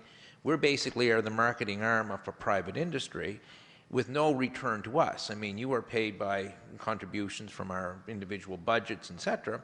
But on the other hand, here you have private industry who are getting the benefits. Our benefit, of course, is the tax base, regardless. But I'm kind of thinking, is that really, should we not be looking, and I'm just thinking out loud here, should we not be looking at an industry buy-in more? I mean, heck, they're getting huge amounts of promotion for nothing. You're going off to trade shows to bring people in here. That's costing money. We're producing flyers. We're producing books. Yes, they buy ads in those books, which is a good thing. There is some industry buy-in there. But the reality is, maybe should we have more? And I don't know, has that been discussed by your board at all? The board always discusses budgets. One of our biggest challenges with YASTA is ensuring that we all try to push in the same direction. Clare, the impact of Clare leaving shows a definite failure that we aren't all pushing in the same direction. It is a challenge because every individual, for example, every individual council, every individual councillor wants to endeavor for their district or region, and people try to protect their turf by ensuring that they're represented as much as possible, and often that comes across with the result of the pie being sliced smaller and smaller. But we've shown that, especially through the REN and tourism, that a regional approach is what's needed. Do we want more private industry buy-in? Yes, I think we've achieved that a bit. And to answer your question regarding that, you know, the MPLAC committee, for example, they collect $2 of their revenue from each room that they sell, and they use that money to be a full partner in YASTA. Your contribution last year to YASTA was $60,000, to answer your question on how much this council contributes to YASTA. That's for our core operating funding. We take that operating money from each municipal partner, which they're all paying the same, by the way. Municipality of Argyle, Municipality of Yarmouth, Town of Yarmouth, and MPLAC all pay the exact same amount into the partnership. That's also a requirement in our new bylaws that we've written. So membership in the board of YASTA is a requirement that every organization pay the same amount. So private industry, we have made some inroads on that. Private industry is having more buy-in. You did mention that they do buy ads. They do pay for things. YASTA helps them through cooperative ads, and we also offer some in-kind support through design or helping them with package development, et cetera. But is the industry, is that a good idea? I don't know. I would guess, you know, and I hate to disagree with you, that it wouldn't be, and I think I would learn my lesson from Destination Southwest, that probably a membership version of our organization wouldn't be the best, and I think that would be a good example as to why, because if you can't get everyone to buy in, then you're promoting those that have paid and you're not promoting those that haven't. But tax revenue generated from tourism stakeholders and experiences is, you know, all boats will rise together. So we need an industry voice, and slicing the pie smaller, I hope I'm not rambling here, isn't going to help. I hope that answers your question. Councilor McKiser. Thank you, Your Worship. Neil, I've read some of your emails, or some of your correspondence, I guess. They're not emails, they're emails, but correspondence on your leverage in that dollar that you have by partnering, which is a good thing. I'm glad that you're doing that. You're partnering with 2 or 3 partners, I see, in the trade shows that are coming up. I think that's a great idea. You're leveraging your money that you have, which is not, you haven't got a big budget. You haven't got a whole lot of resources. I think you're doing a great job for the budgets that you do have. And I like the idea of, and this is the first year that I've seen this, that I can recall, or maybe I just didn't pay attention to the other emails. But you're going out and you're leveraging 2 or 3 partners instead of that one. I think that's a good thing. Can you see yourself doing that more in the future? I hope. Looking for more partnerships to get the best bang for your dollar that you have to work with. You don't have many dollars to work with. That's understandable. We know that. $60,000 times 3 is not a heck of a lot of money. When you look at some advertisements in papers, in American papers or Ontario or Toronto papers, is $25,000 and $30,000 just to put a full ad page in there, right? So, I think you're doing a great job when it comes to that. How did you? Can you tell me how you got around to doing that, thinking this out, just very briefly? No, I'll shut my mic off, Your Worship. Sometimes it's mandated, for example, and this actually answers a bit more of Councillor Langel's question regarding industry buy-in. But the recent application process that the NSTA has announced to fund the region. So before they had Destination Southwest Nova, and marketing dollars flowed from that organization through cooperative advertising and other opportunities, and then organizations like us would partner with the Destination Southwest Nova to promote the region. Because that organization is no longer available, they've done a study. The study has recommended a application and partnership approach. 2 of those applications YASTA is applying for right now, and those applications require partnership. So 15%, I think, of one application is a requirement to show evidence that you are partnering with the region and stakeholders in the region. So, for example, we're putting in 2 applications right now. One is a regional marketing application, and those dollars are to be spent in Atlantic Canada. Councillor Langell, that again answers some of the concerns you had about not seeing advertising in Atlantic Canada. And you are right, Atlantic Canada is our largest market, our largest domestic market after Ontario. It's our largest domestic market.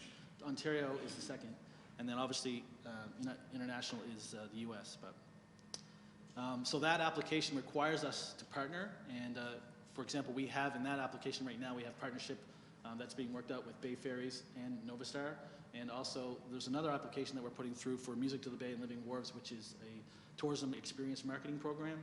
So those are 2 programs that the NST has put out. We're planning on leveraging those monies. So YASTA puts some money. Our partners, we use funding from our partners to increase that leverage, and then we are able to increase that $10,000 or $20,000 investment and turn it into $70,000. So again, sometimes it's mandated, but it's always a good opportunity. The Ontario Adventure Show, we partnered with the Bay of Fundy Sea Kayak Symposium. That's held in Argyle. The event is held in Argyle, but the town of Yarmouth sees a lot of rooms sold from that experience. And so they shared some booth costs with us. They're a private sector organization. They shared some booth costs, and they also did a talk at the event. Charles is heading to the Quebec RV show, which is another large market for us. And the CTACA, which is a maritime lobby for the Acadian product. So Charles is able to attend that trade show for free because we have some overlapping experiences that are in line with their experiences. Yeah. Good. Just wanted to get clear because Councillor McIsaac made a comment. He said, I think you said it's 60,000 divided by 4. Did I? So we're only contributing 15,000 then. No, it's it's 60,000 per partner. That's what I thought. Yeah, I just wanted to clarify that. So 60,000 each. Okay. Yeah, that's just. I was quite curious on that one. The other point that I was kind of curious about is that we had discussion around this table regarding the room levy. And maybe this is more for the CAO, I don't know who can handle this one. The concern I was having with room levy is I don't think it's fair that we're restricting it to just a certain number of rooms. I think every facility, the bed and breakfast, et cetera, that's into accommodation sector should be contributing to the room levy, because again, that money is designed to, this is the part that and I know there's politics at play and everything, including tourism, and what I can't get my head around is here we are promoting events, we're bringing events, these people in the events are going to be staying in facilities that we brought in due to the room levy by 4 places.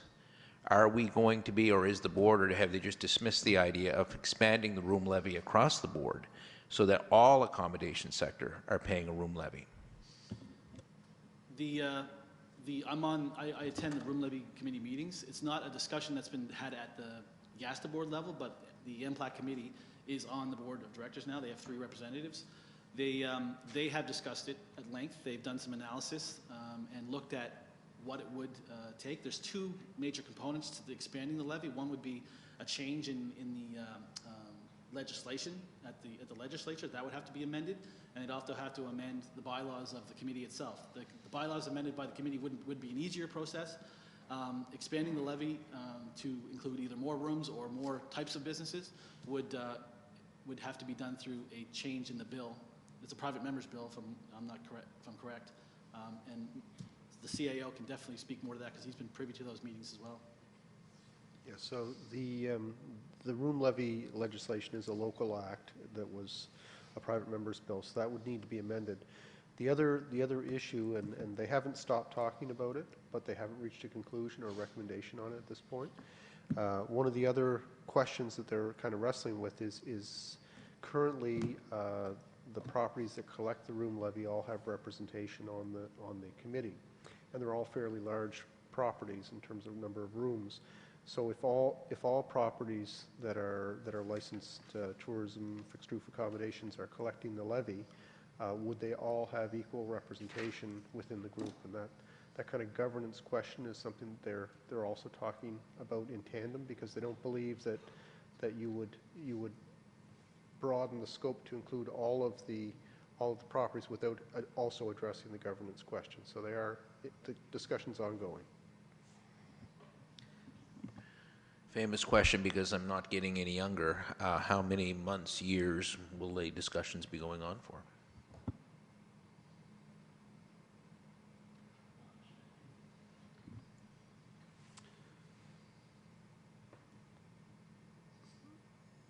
That's, I can't answer that question, but if council has a deadline for advice from the group, then if the deadline were clear, they can deliver advice on that deadline, but there's been no indication of any deadline. And these folks they meet once every couple of months, deal with event applications, and the question of getting involved with YASTA, board representation there, and the governance improvements they've made to the room levy with council's assistance this year. This question is now sort of front and center in their focus, but if there's a deadline the council would like to receive some advice back. You know, as it's gone to this point, they've met when they've had applications basically for events or other sort of matters that were time sensitive. So if we put some time sensitivity around this, they will respond to that, I'm sure. My point is some of us won't be around the table next year, probably. Will it be done in this mandate?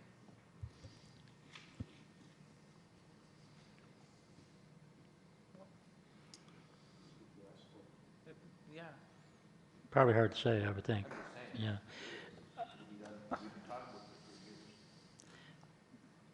We've been talking about it. Has anybody asked? Has anybody? Yeah. No, no.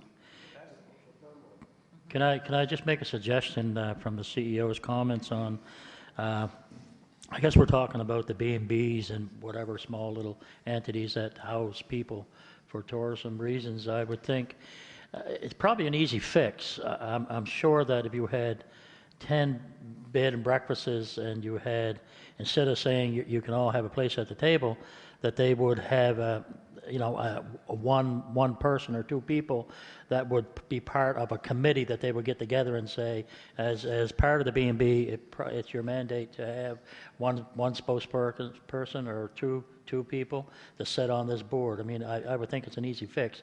That you could probably do this. You could send out a letter and say, okay, we're having a meeting on Tuesday, January the 31st, and you're all invited to come, and you have to have an election to vote one or two spokespersons, right, for you to sit on the committee. I would think that's probably an easy fix instead of saying, well, we're going to have 10 more people sitting around the table. You know, I mean, I think it's an easy fix, but then again, I don't sit at any of these meetings, but I certainly sit at a lot of other meetings that. You know, we are doing things to eliminate a lot of the red tape that we have to go through, and appointing other committees to do a lot of the really important work other than the elected officials, which they do the budgetary things and that. You know exactly what I'm talking about, Jeff. So, and the thing of it is, if you had 10 people, elect 2 people, I would think it would be an easy fix. But then again, what do I know? Yeah, so I don't think anybody from, you know, this side would necessarily argue with that you know, if the issue is how much representation a small establishment gets versus a large one, the issue comes in is and it's a little bit complicated and it's a little bit political, is that if you're going to impose this requirement to collect and remit tax on these small businesses, you know, they will have a reaction to that, and a chance to be represented by one of their competitors may or may not be appealing to them. So that, you know, at the room levy group, that's fine. So the room levy group will make a recommendation to council, and if you have a timeline that you want to receive that recommendation, you know, could be next month. I think they've had a couple of good discussions about it, and they just didn't reach a conclusion. But if they had a timeline that they were expected to advise you, they certainly, I'm sure, would be willing to meet that. And you know, in terms of the governance side of it, they would make a recommendation there, because, as I said, that issue is coupled with the issue of who actually collects the levy. So how do we get to the timeline thing? Let's do that. Just a motion of council, Your Worship, or motion of this group, Okay. to advise the group that you would like feedback on this, then we can action that.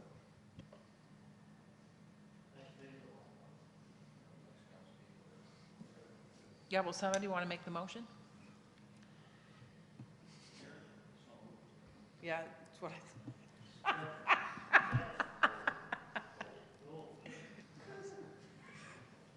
Okay, so we moved, I'll make the motion up.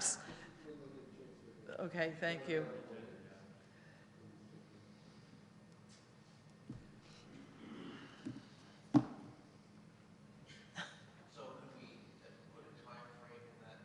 Well, that's what the whole purpose is, right? That, To me, as long as it's done before But what, see, I don't understand what the big deal is.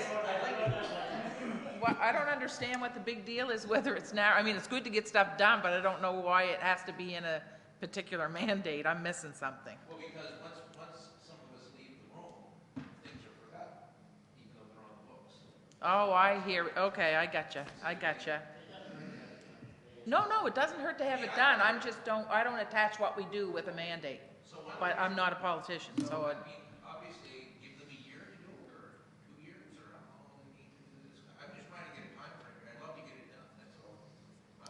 Oh, I wouldn't suggest that. well, they've already had the discussions, though. Yeah, but if you rush a decision, it may not be a good decision. But they have actually done some analysis. They already have done that, so. Okay. Say June.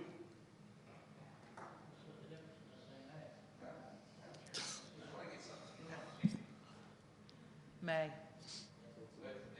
Okay, the motion is to direct somebody, staff, to advise the room levy group. You know what, you're very good at this. Go ahead, he'll. Make a recommendation regarding the expansion of the room levy no later than the end of May 2020. Okay, now let me ask this question, because we do stuff at this table that affects other municipal units too. Is this affecting the municipality? The municipality is part of the region that the Okay. bylaw or the legislation affects, but there are no accommodations in that region right now that are applicable. Okay, that's right, okay. Go ahead, CAO. So there's two levels of regulation on the room levy. The first is the legislation, and the second is the local bylaw. So what the legislation does is it's enabling. It allows councils in the town, in the municipality of Yarmouth, to create room levy bylaws and to collect a tax, but to do it through bylaws. So if we petition for a change to the act based on some recommendation from the room levy group, it is still up to this council and to the municipal council whether or not to impose the extent of the regulatory change on their fixed roof accommodations. So, for instance, if the recommendation from the group and it was supported by council to increase the room levy to $3 a night, the municipality of the District of Yarmouth or town council could still maintain it at $2 if it was up to $3, or you could pick any number in between. So just because the enabling legislation changes to provide greater breadth, it doesn't mean that the municipality necessarily needs to take it up within their bylaw. Okay, good. I just got one quick question for the CEO or Mr. McKenzie, if he knows. The room levy, is that a law? Everybody that stays in a room has to pay that $2, or do they have a choice to pay or not pay? No, it is a law in the town and municipality of Yarmouth. There are a few exemptions under the law. So if you stay in a fixed roof accommodation for a period of more than 30 consecutive days, you are not required to pay the levy. And I believe there might be an exemption for health-related visits, but I haven't reviewed the legislation recently, so there are a couple of exemptions. And the reason why I asked it for a reason is because watching a program on TV, in some municipal units, and I don't know if it's here in Canada or wherever, I think this might have been States or whatever, restaurants, hotels, motels, and different places in tourist attraction towns, they charge a tax. It's a tax that they charge. It's a voluntary tax, but they don't tell you that it's a voluntary tax. It's like if you get a meal, there's an extra $2 that you pay for whatever festival that they're having. And it's just put on your bill. And if you don't ask about it or you don't question, why am I paying that, they don't give you a choice or anything. They just charge you. So I just asked the question I wanted to ask. This is nothing like that, right? Right. Good. Thank you. Okay. Good. It is nothing like a voluntary tax, no. and it isn't any broader than fixed roof accommodations, but it has come up within the room levy group that there are other hospitality-related taxes charged in other jurisdictions under other legislation, and the group has had, as part of its broader discussion, some discussion about whether they would recommend to council another form of taxation that would capture more revenue, more industry players participating in this, in paying or collecting tax that would then pay for marketing and promotions within the area. Okay, good. Yeah, Jim made the motion. Danny seconded it. Okay, any more discussion? Question's been called. All those in favor? Aye. Contrary? Motion carried. Your Worship, thanks again for letting me present, Worship and Councillors. And there is a slash there. I was requested to present on the Green Energy Committee. There is a meeting, a briefing of all 3 councils scheduled for March 24th. I really, really hope that all of you can attend. If not, please let me know and I will make sure you get as much briefing as possible. I can speak to kind of a high level of what's been going on with that committee if the council wishes, or we can wait till the 24th. 24th is good. Yep. Yep. Go ahead. I don't want to drag out today, but number one, I have no idea what the Green Energy Committee is, and number two, to be honest, and number two, I would like to get the information, but I can't attend the 24th. So sometime if somebody could forward me something on it, I've heard of it is when it was no, popped up. We've passed funding on that, have we not? Yeah. Yeah. Oh, yeah. Yeah, he just might not have got the name, that's all. So the Green Energy Committee was a committee formed of this council, but it's now a joint membership through an MOU with the other 2 municipal partners. And the intent of the Green Energy Committee is to move forward to take advantage of opportunities under the ComFit program. And we... Yeah. This is something that you were passionate about when you were a councillor on Town of Yarmouth as a councillor, and we were headed in towards that direction, and so it's coming to fruition now that hopefully we can do something on this. I know Jeff has spoke in favor of it some time ago, before the the last elections and stuff, and I'm glad to see that it's still on the radar and we're moving forward with it. But on the 24th, as I sent you the email, I won't be able to make your meeting, but I'd like to, if you've got any correspondence, or perhaps we could sit down some evening over sushi and something, and then we could talk about it. Sure. Yeah. So if that's okay, I'll hope to see you all there. And if you have any questions about that, you can certainly call or email me, and I'll answer any questions. Yeah. Thank you, Neil. Thanks.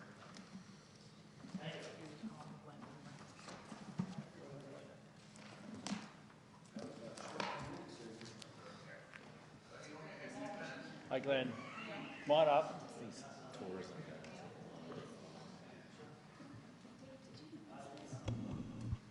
Thank you very much, Glenn.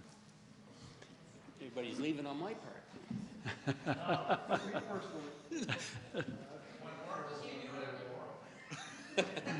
Well, that's okay. I have to leave. Glenn, you go ahead. Thank you very much. Good morning, everybody. I'm the manager of the Yarmouth County Solid Waste Park. We accept pretty much everything on site except for car tires. When people call and ask, that's about the only thing we don't accept. From the garbage, compost, hazardous waste, e-waste, we accept pretty much everything, contaminated soil, and it's all in one facility.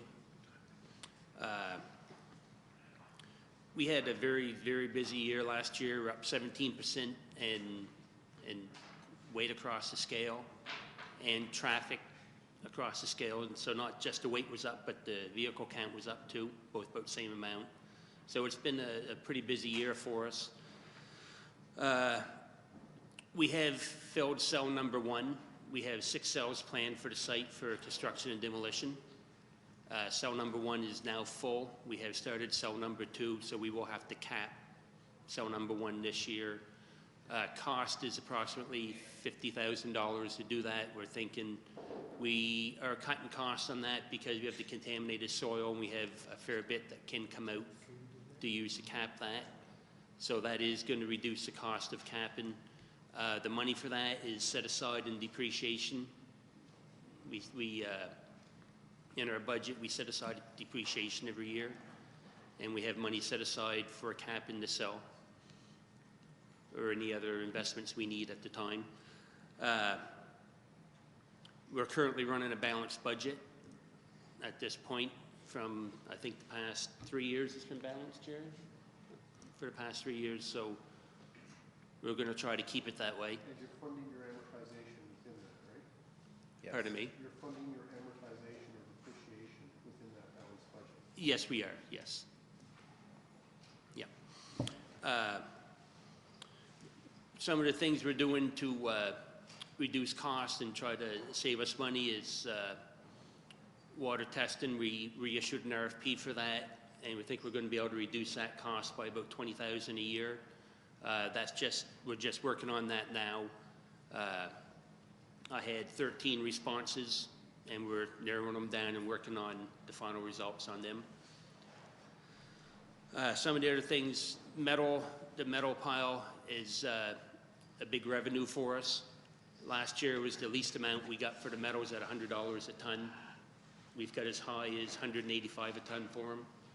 So I'm working on a different process to work the metals this year. I've been in contact with other facilities, and they're doing their metal piles a little differently for sales. So I'm working on a new project for that for this year. They run what they call a stand-in offer, and they've seemed to get over $200 a ton last year. We got $100, so I'm hoping we can do a little better this year with that for a little more revenue. We also sort the C&D as it comes into the site. We sorted close to 200 tons out of the cell, which is a lot of room. Extend the cell maybe a couple years. If we do that every year, that's a couple, maybe $12,000 in savings per year of doing that for the construction of a cell.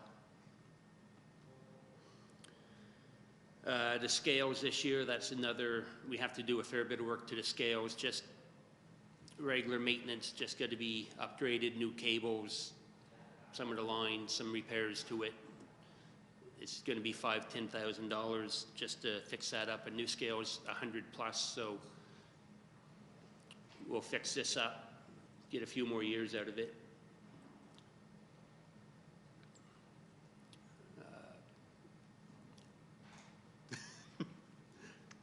Sounds like we're in good hands.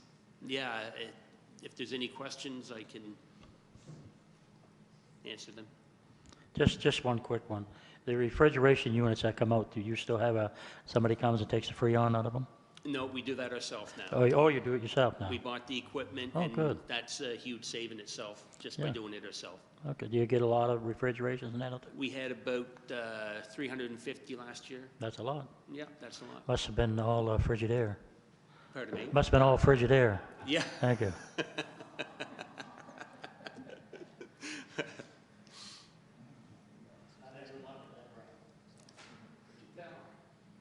Any more, Jeff? Is there a reason we don't take tires? I know that we can't recycle them ourselves, but there are contracts, are there not, or somebody who collects them from garages? I wonder if we couldn't get on that schedule so that we could say we take everything. Well, we could possibly work on that. I can't see it being a big issue. It's just that people come and all garages take tires, so, you know, it's creating an area to put them, keeping them neat, so but it is a possibility, and I can look into that. Thank you. Ken? Just further to Jeff's comment, because some municipal units do take, well, some do take tires. Yes. And they're chipped, and they're extremely good for walkways. Walkways for, you know, using the walkway areas. They're excellent for that purposes.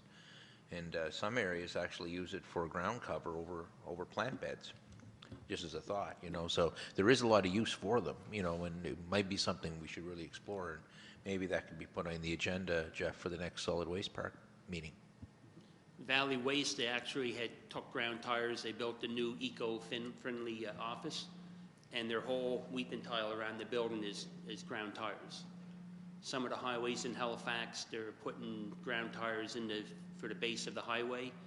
They're putting it at 1.2 meters, and when the highway's built, it's compacted down to 1 meter. Yeah, I can do that. Yeah. Any more questions of Glenn? Okay, thank you. Thank you very much, Glenn. Hello, Natalie. Welcome, Natalie. Thank you. Jeff, is my...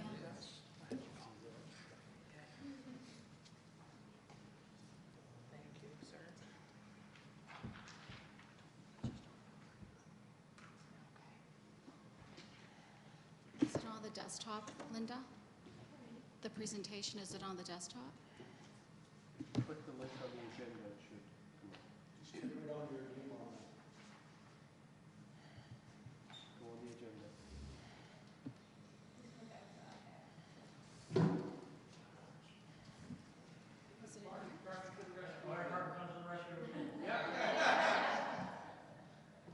I told him this morning, is he getting lots of calls to get people out of the potholes?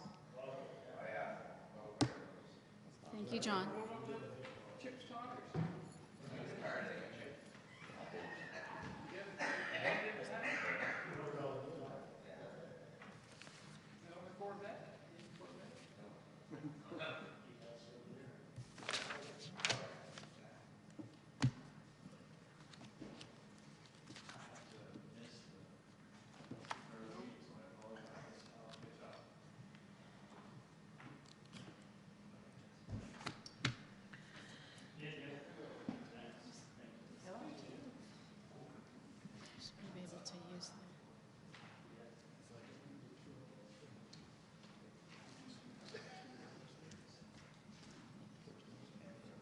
These ones here? Okay. I'm just going to apologize at the beginning in case I start to cough. I've got the backup water here. So today I'm just going to walk you through some of the highlights for the previous fiscal year and some of the plans moving forward.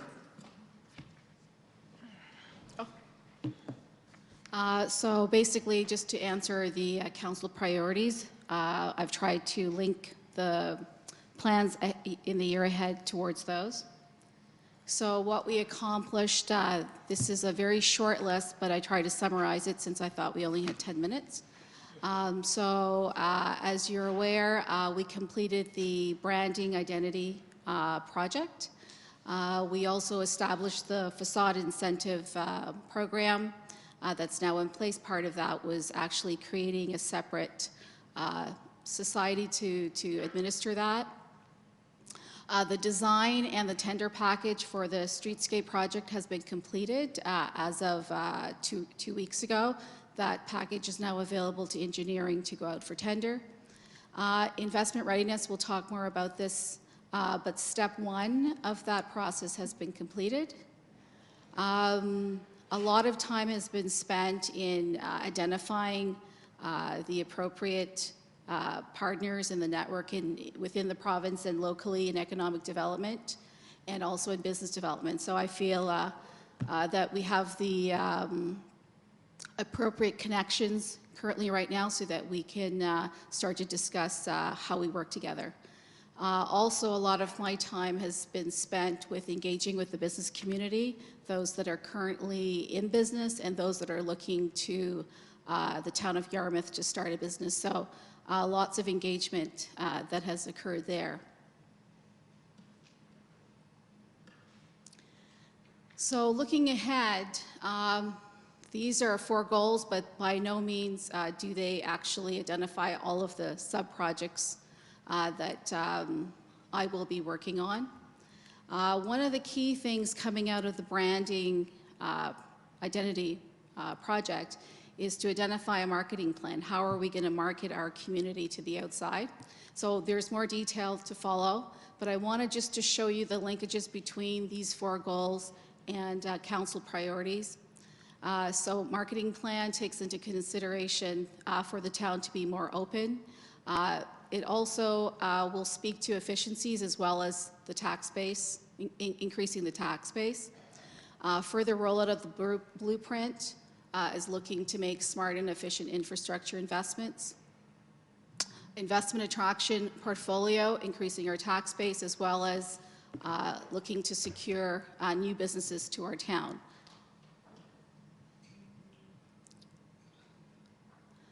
So goal 1 is the implementation of a marketing plan. There is some fluidity that for some of the goals, because as the REN comes on board with their strategy, we'll have to coordinate and collaborate in how we do some of these things as a regional presence as well as local presence. But key to us are, 1 is to engage and collaborate with community stakeholders, increase the awareness of economic development as a function for the town of Yarmouth within the community, and to really market why it's important to do business and the advantages of doing business in the town of Yarmouth. So some of the initiatives that we've already started that we're rolling out this year. 1 is to create a presence at trade shows. So as you know, we're going to be at Saltscapes. There are opportunities to be a part of different industry sector events that potentially would be a good fit to have a presence to present the town as a destination for business. There's also, in discussion with YASTA, key town events that we could participate in, again, to cross-market and leverage those people that are at our doors, such as, for example, Neil had spoken about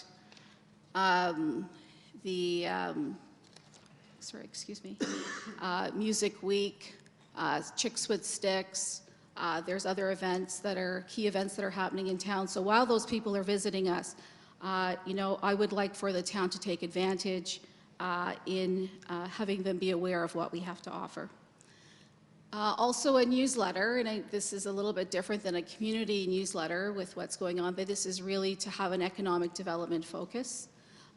Again, talking about investment, why it's important to invest here, our economic profile, what the competitive advantages would be, any incentive programs, and also to profile those businesses that have been here and some of their successes and new businesses, and also to talk about what's happening from the innovation point of view. A key marketing requirement is the redevelopment of our website. So some key things, 1 is obviously to create a consistent brand, as we've just completed that project. But 2 other areas, 1 is easier navigation for users. So we have a really great website today that has lots of information, but it is not necessarily navigable for businesses that want to come here and start up, people that are looking to start new construction. It's very difficult to navigate for citizens to know where to go find it. So I have created a new framework based on some successful models that are out there at municipal levels that I will be bringing forward to staff so that we can review that. The other part is our website is probably one of the key tools that site selectors use. And so having an investment attraction focus on the website, a certain portion of it, is key to the success moving forward of business attraction. We are doing advertising, but we're doing this very deliberately as to how we do it, where we do it, what we say. And again, it's to have a consistent message of our brand identity, our visual identity. As you know, we've done the book of lists. We're in the process of completing the requirements for the 8-page editorial that should be completed by the end of next week and be published in May. And there will be, we're also in the YASTA guide, and we're also in the Starboard guide. So I think those are some specific ones related to tourism, related to business, and we will explore other opportunities as they make sense to our direction. Part of that, our branding identity, is to be consistent and to have continuity, is the creation of a corporate identity manual and a branding policy. So this is something that I will be bringing forward, staff will be bringing forward to council for review. It's important as we've invested in our image. It's how do we treat that image from a point of view on our website, on our Facebook, any internal communications that's from a legal point of view, how we use our corporate brand mark versus our promotional brand mark. So more to come on that.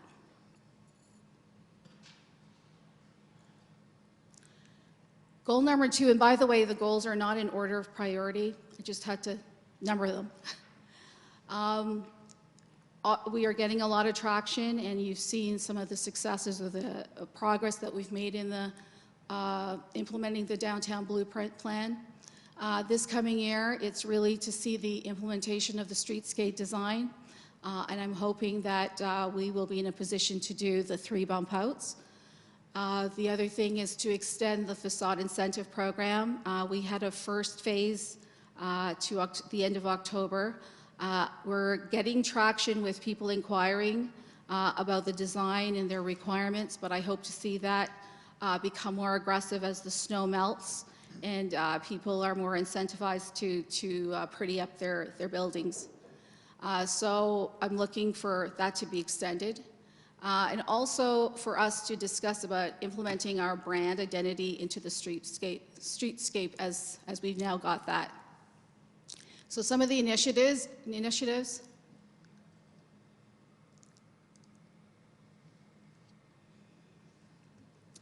is to continue engagement with our business stakeholders. Although we have a facade society, I think it's important for economic development to play a role.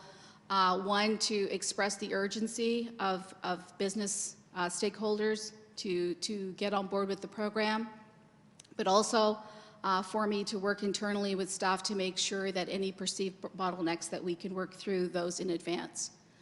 Another initiative is to design the wayfinding signage, to use our consultants at Acoustics and Formedia to come up with design ideas for banners and street signage.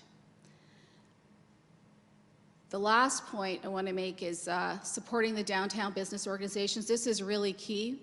How do we communicate and promote to our downtown stakeholders that this is the place to be for them to open up their businesses? One of the things that we have a large gap in is we don't have enough density of retail, restaurants, and services in our downtown area. So we're spending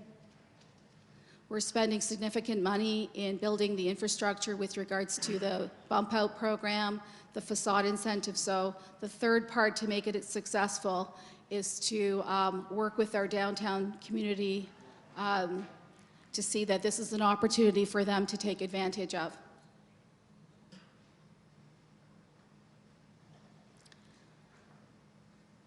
This is a large project that we started this past year, and this is a project that is in parallel happening at the Wren level, but it's also something that is quite critical at the town level to ensure that attraction starts at the town of Yarmouth. So one of the, I want to make this bold statement here, is to establish the town of Yarmouth as a business acceleration hub in southwest Nova Scotia. I believe that the town is extremely well positioned for this to be a reality. We have the infrastructure, we have broadband capability, we have a really highly skilled population in certain areas with regards to ICT, health services, et cetera. And I think it's time now that we pull that all together to create this. So part of that is we started on the journey with McSweeney and Associates, And we did a asset mapping, and we also did a community profile. So in the March Community of the Whole, I will be presenting to you the output of the community profile document. The next steps in creating our investment attraction portfolio is a suite of different exercises, and I've sort of highlighted those on the board there. Some key ones, it's really our competitive analysis, the SWOT analysis, leading into a cost competitive analysis, marketing strategy, and marketing collateral. So some of these are going to be happening a little ahead of time because we've got the branding, but others will happen over the next 6 months in conjunction somewhat with the REN. But these are the key items or initiatives that we need to work through in order to build that complete portfolio. This is the base expectation when a key organization comes to our community. We need to be aware of what their needs are so that we're attracting the right players, but also we need to be able to provide them with information to make not just short-term business decisions, but long-term business decisions. The goal of all of the other 3 goals is to have this occur. And the role of economic development is sometimes we're in the lead, sometimes we're a supporter, sometimes we're facilitators, sometimes we're just background. And wherever the strategic requirement is for our need, that's the role we're going to play with our partners within a municipality or within the province or extending beyond that. So my role in this office is to contribute to the increasing Yarmouth's competitive advantage as a location for business. Lead the efforts of BRE, which is Business Retention and Expansion, and in June I will be taking my certification towards that. And to support startup entrepreneurial efforts and create that environment. So one of the initiatives that we have been looking into, and I think that will be expanded as well to collaborate with the REN and our other partners, is to establish a business incubator center.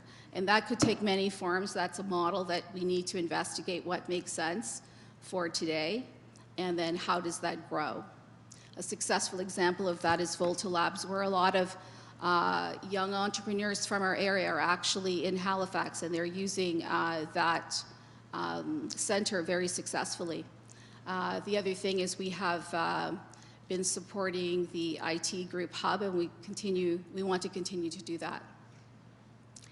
The other one is collaborating with the REN and NSBI on the BRE rollout. This is really critical. We have a regional mandate from the REN, and we have over 4,000 businesses that are a part of our region.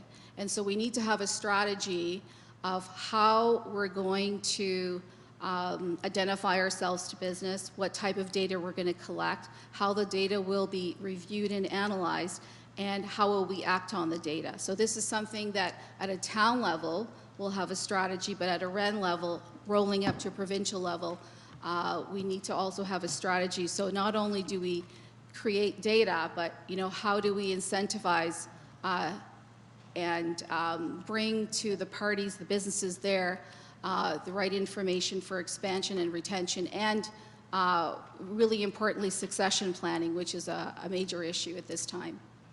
I talked about the investment attraction toolkit.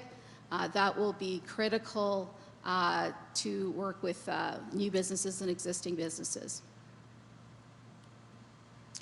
And I'm open for questions. Everybody's very quiet. Well, just excellent job. Excellent. There's a lot of stuff on the table. Everything's moving, and it's all good. So thank you.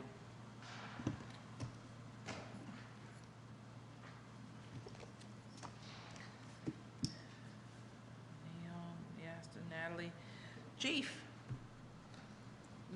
Sitting there patiently, you must have learned a lot all morning. Yeah, those 10 minutes are pretty long.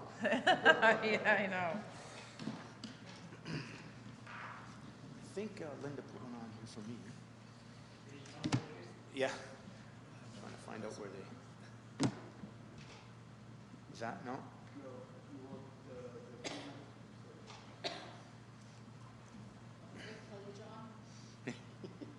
That's okay.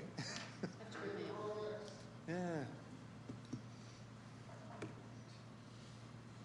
Oh, she's got it. Okay.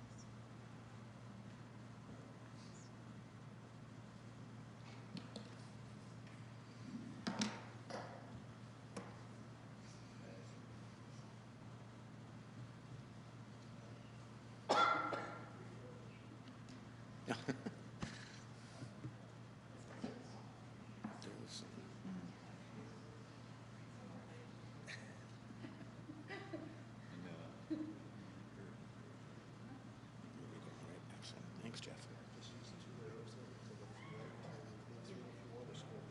Okay, perfect. Thank you.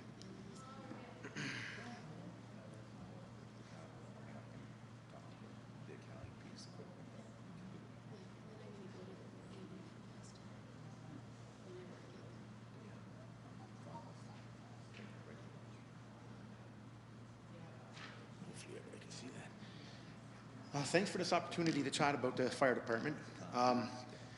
There is one area, it's the second point for improving government efficiency is what we're doing in the fire department.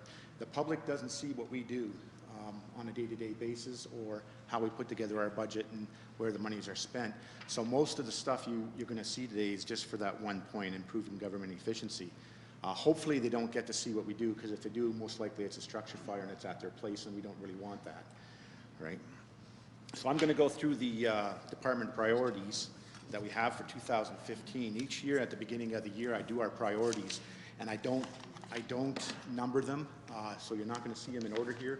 What I do is I take what priorities we have, put them all on one sheet, and we work at each one of them on a consistent basis and all at the same time. The first one is the scene command and control.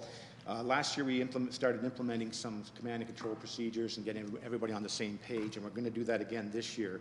ICS, which is Incident Command System, was put in place, and that was number 100. Now this year we're going to do 200 for all the officers and get them up to scratch when it comes to the Canadian standard. ICS, Incident Command System, is used across Canada. So once everybody takes this type of training, we'll be able to go to any department within Canada or in Nova Scotia and still work on the same incident command system, no matter what fire department it is.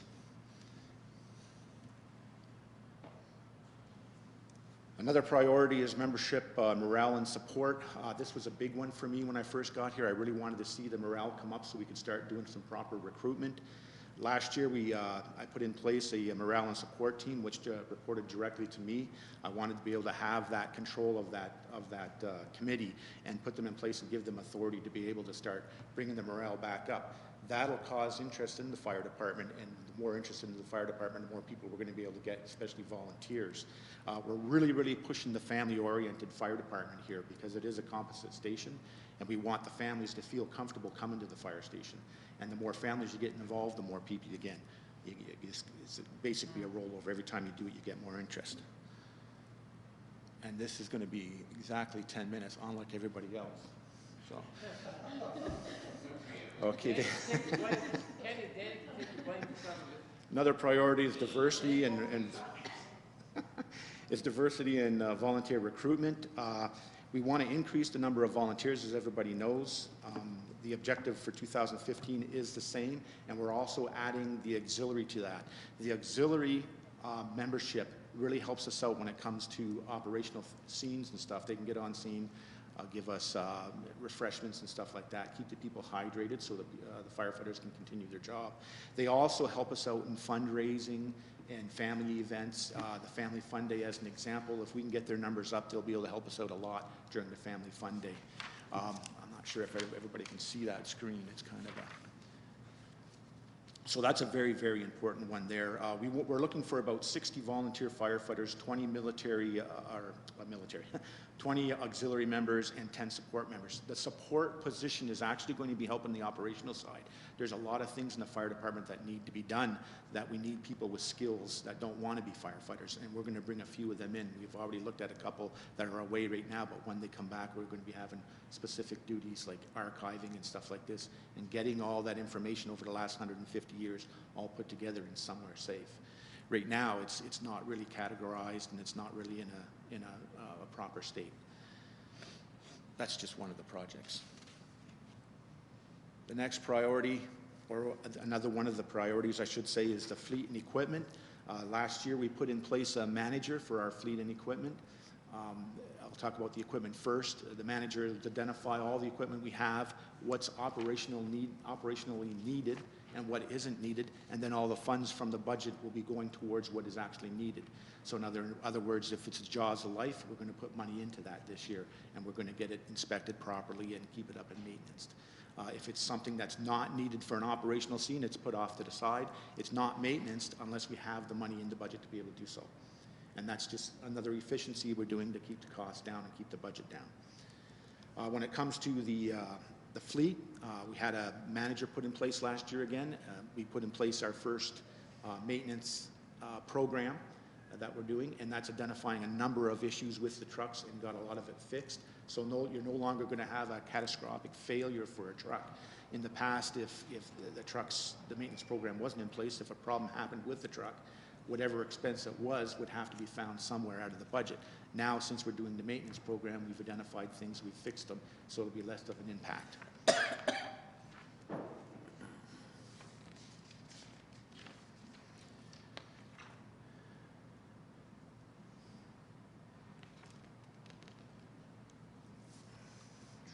I want to talk a bit about the personal development now. It's another priority I have, and I really worked hard on this one last year because we needed to get in place succession planning. This department didn't have succession planning, therefore we couldn't identify those people who could actually do the officer positions, and then when I'm gone and the rest of the chief officers in the department are gone someday, no one to take over in those positions from the community itself or from the fire department itself. So I've been working on succession planning through a PDP process, a personal development program. Every member, volunteer or paid, doesn't matter, gets a PDP, and they're allowed to ask from the fire department what they would like to see themselves in a number of years. And by identifying that, then taking the information out of each one of those PDPs, I can then use that information to do my succession planning. And right now, the fire department is at exactly where it needs to be when it comes for chief officers and line officers. So in doing that now, I've identified who wants to be line officers or chief officers in the future and a fire chief in the future, and we've now got them on a list, and we're now giving them the education they need. Nice. Okay. And the last thing I want to say is all the priorities support council's improving government efficiency. And like I said at the beginning, people don't see what we do in the fire department. So I know it's a hard thing for the public to understand. All they see is us come to a fire once in a while, put the fire out and leave. But there's a lot of things that happens behind the scenes, especially when it comes to safety of our members, the education of our members now, and giving them the tools they need to be able to feel successful in the fire department, and also give me the tools so that I can put people in place who are well educated and know what an officer needs to do, especially at scene when you're directing firefighters into a building or an operations. Now my 10 minutes is almost up, and you can ask questions. No, you're really moving along out there, I gotta say. There's always something on the go with the fire station. Yeah. So, So good if job, there's any Chief. questions, I'll be glad to answer them, and we're happy to answer them. Councillor Dennis? No, but I just want to thank you because in your report, it's always about your men and building your team. And I think that's wonderful.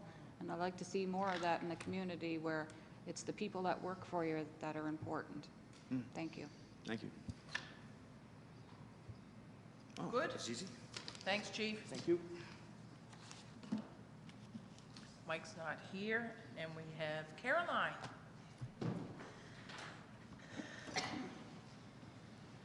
I see Lloyd hiding behind there.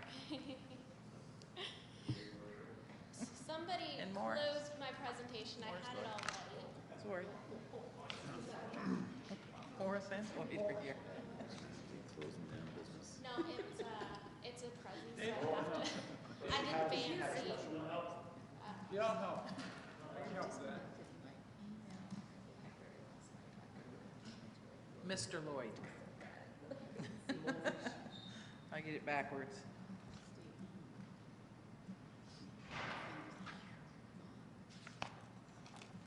So maybe while I'm pulling it up, I brought some surprise guests to my presentation.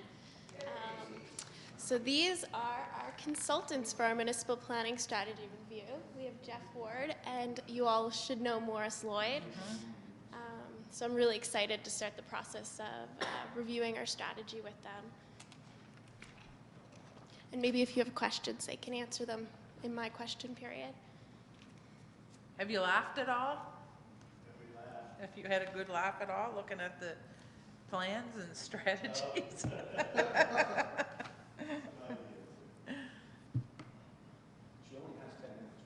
Yeah, exactly.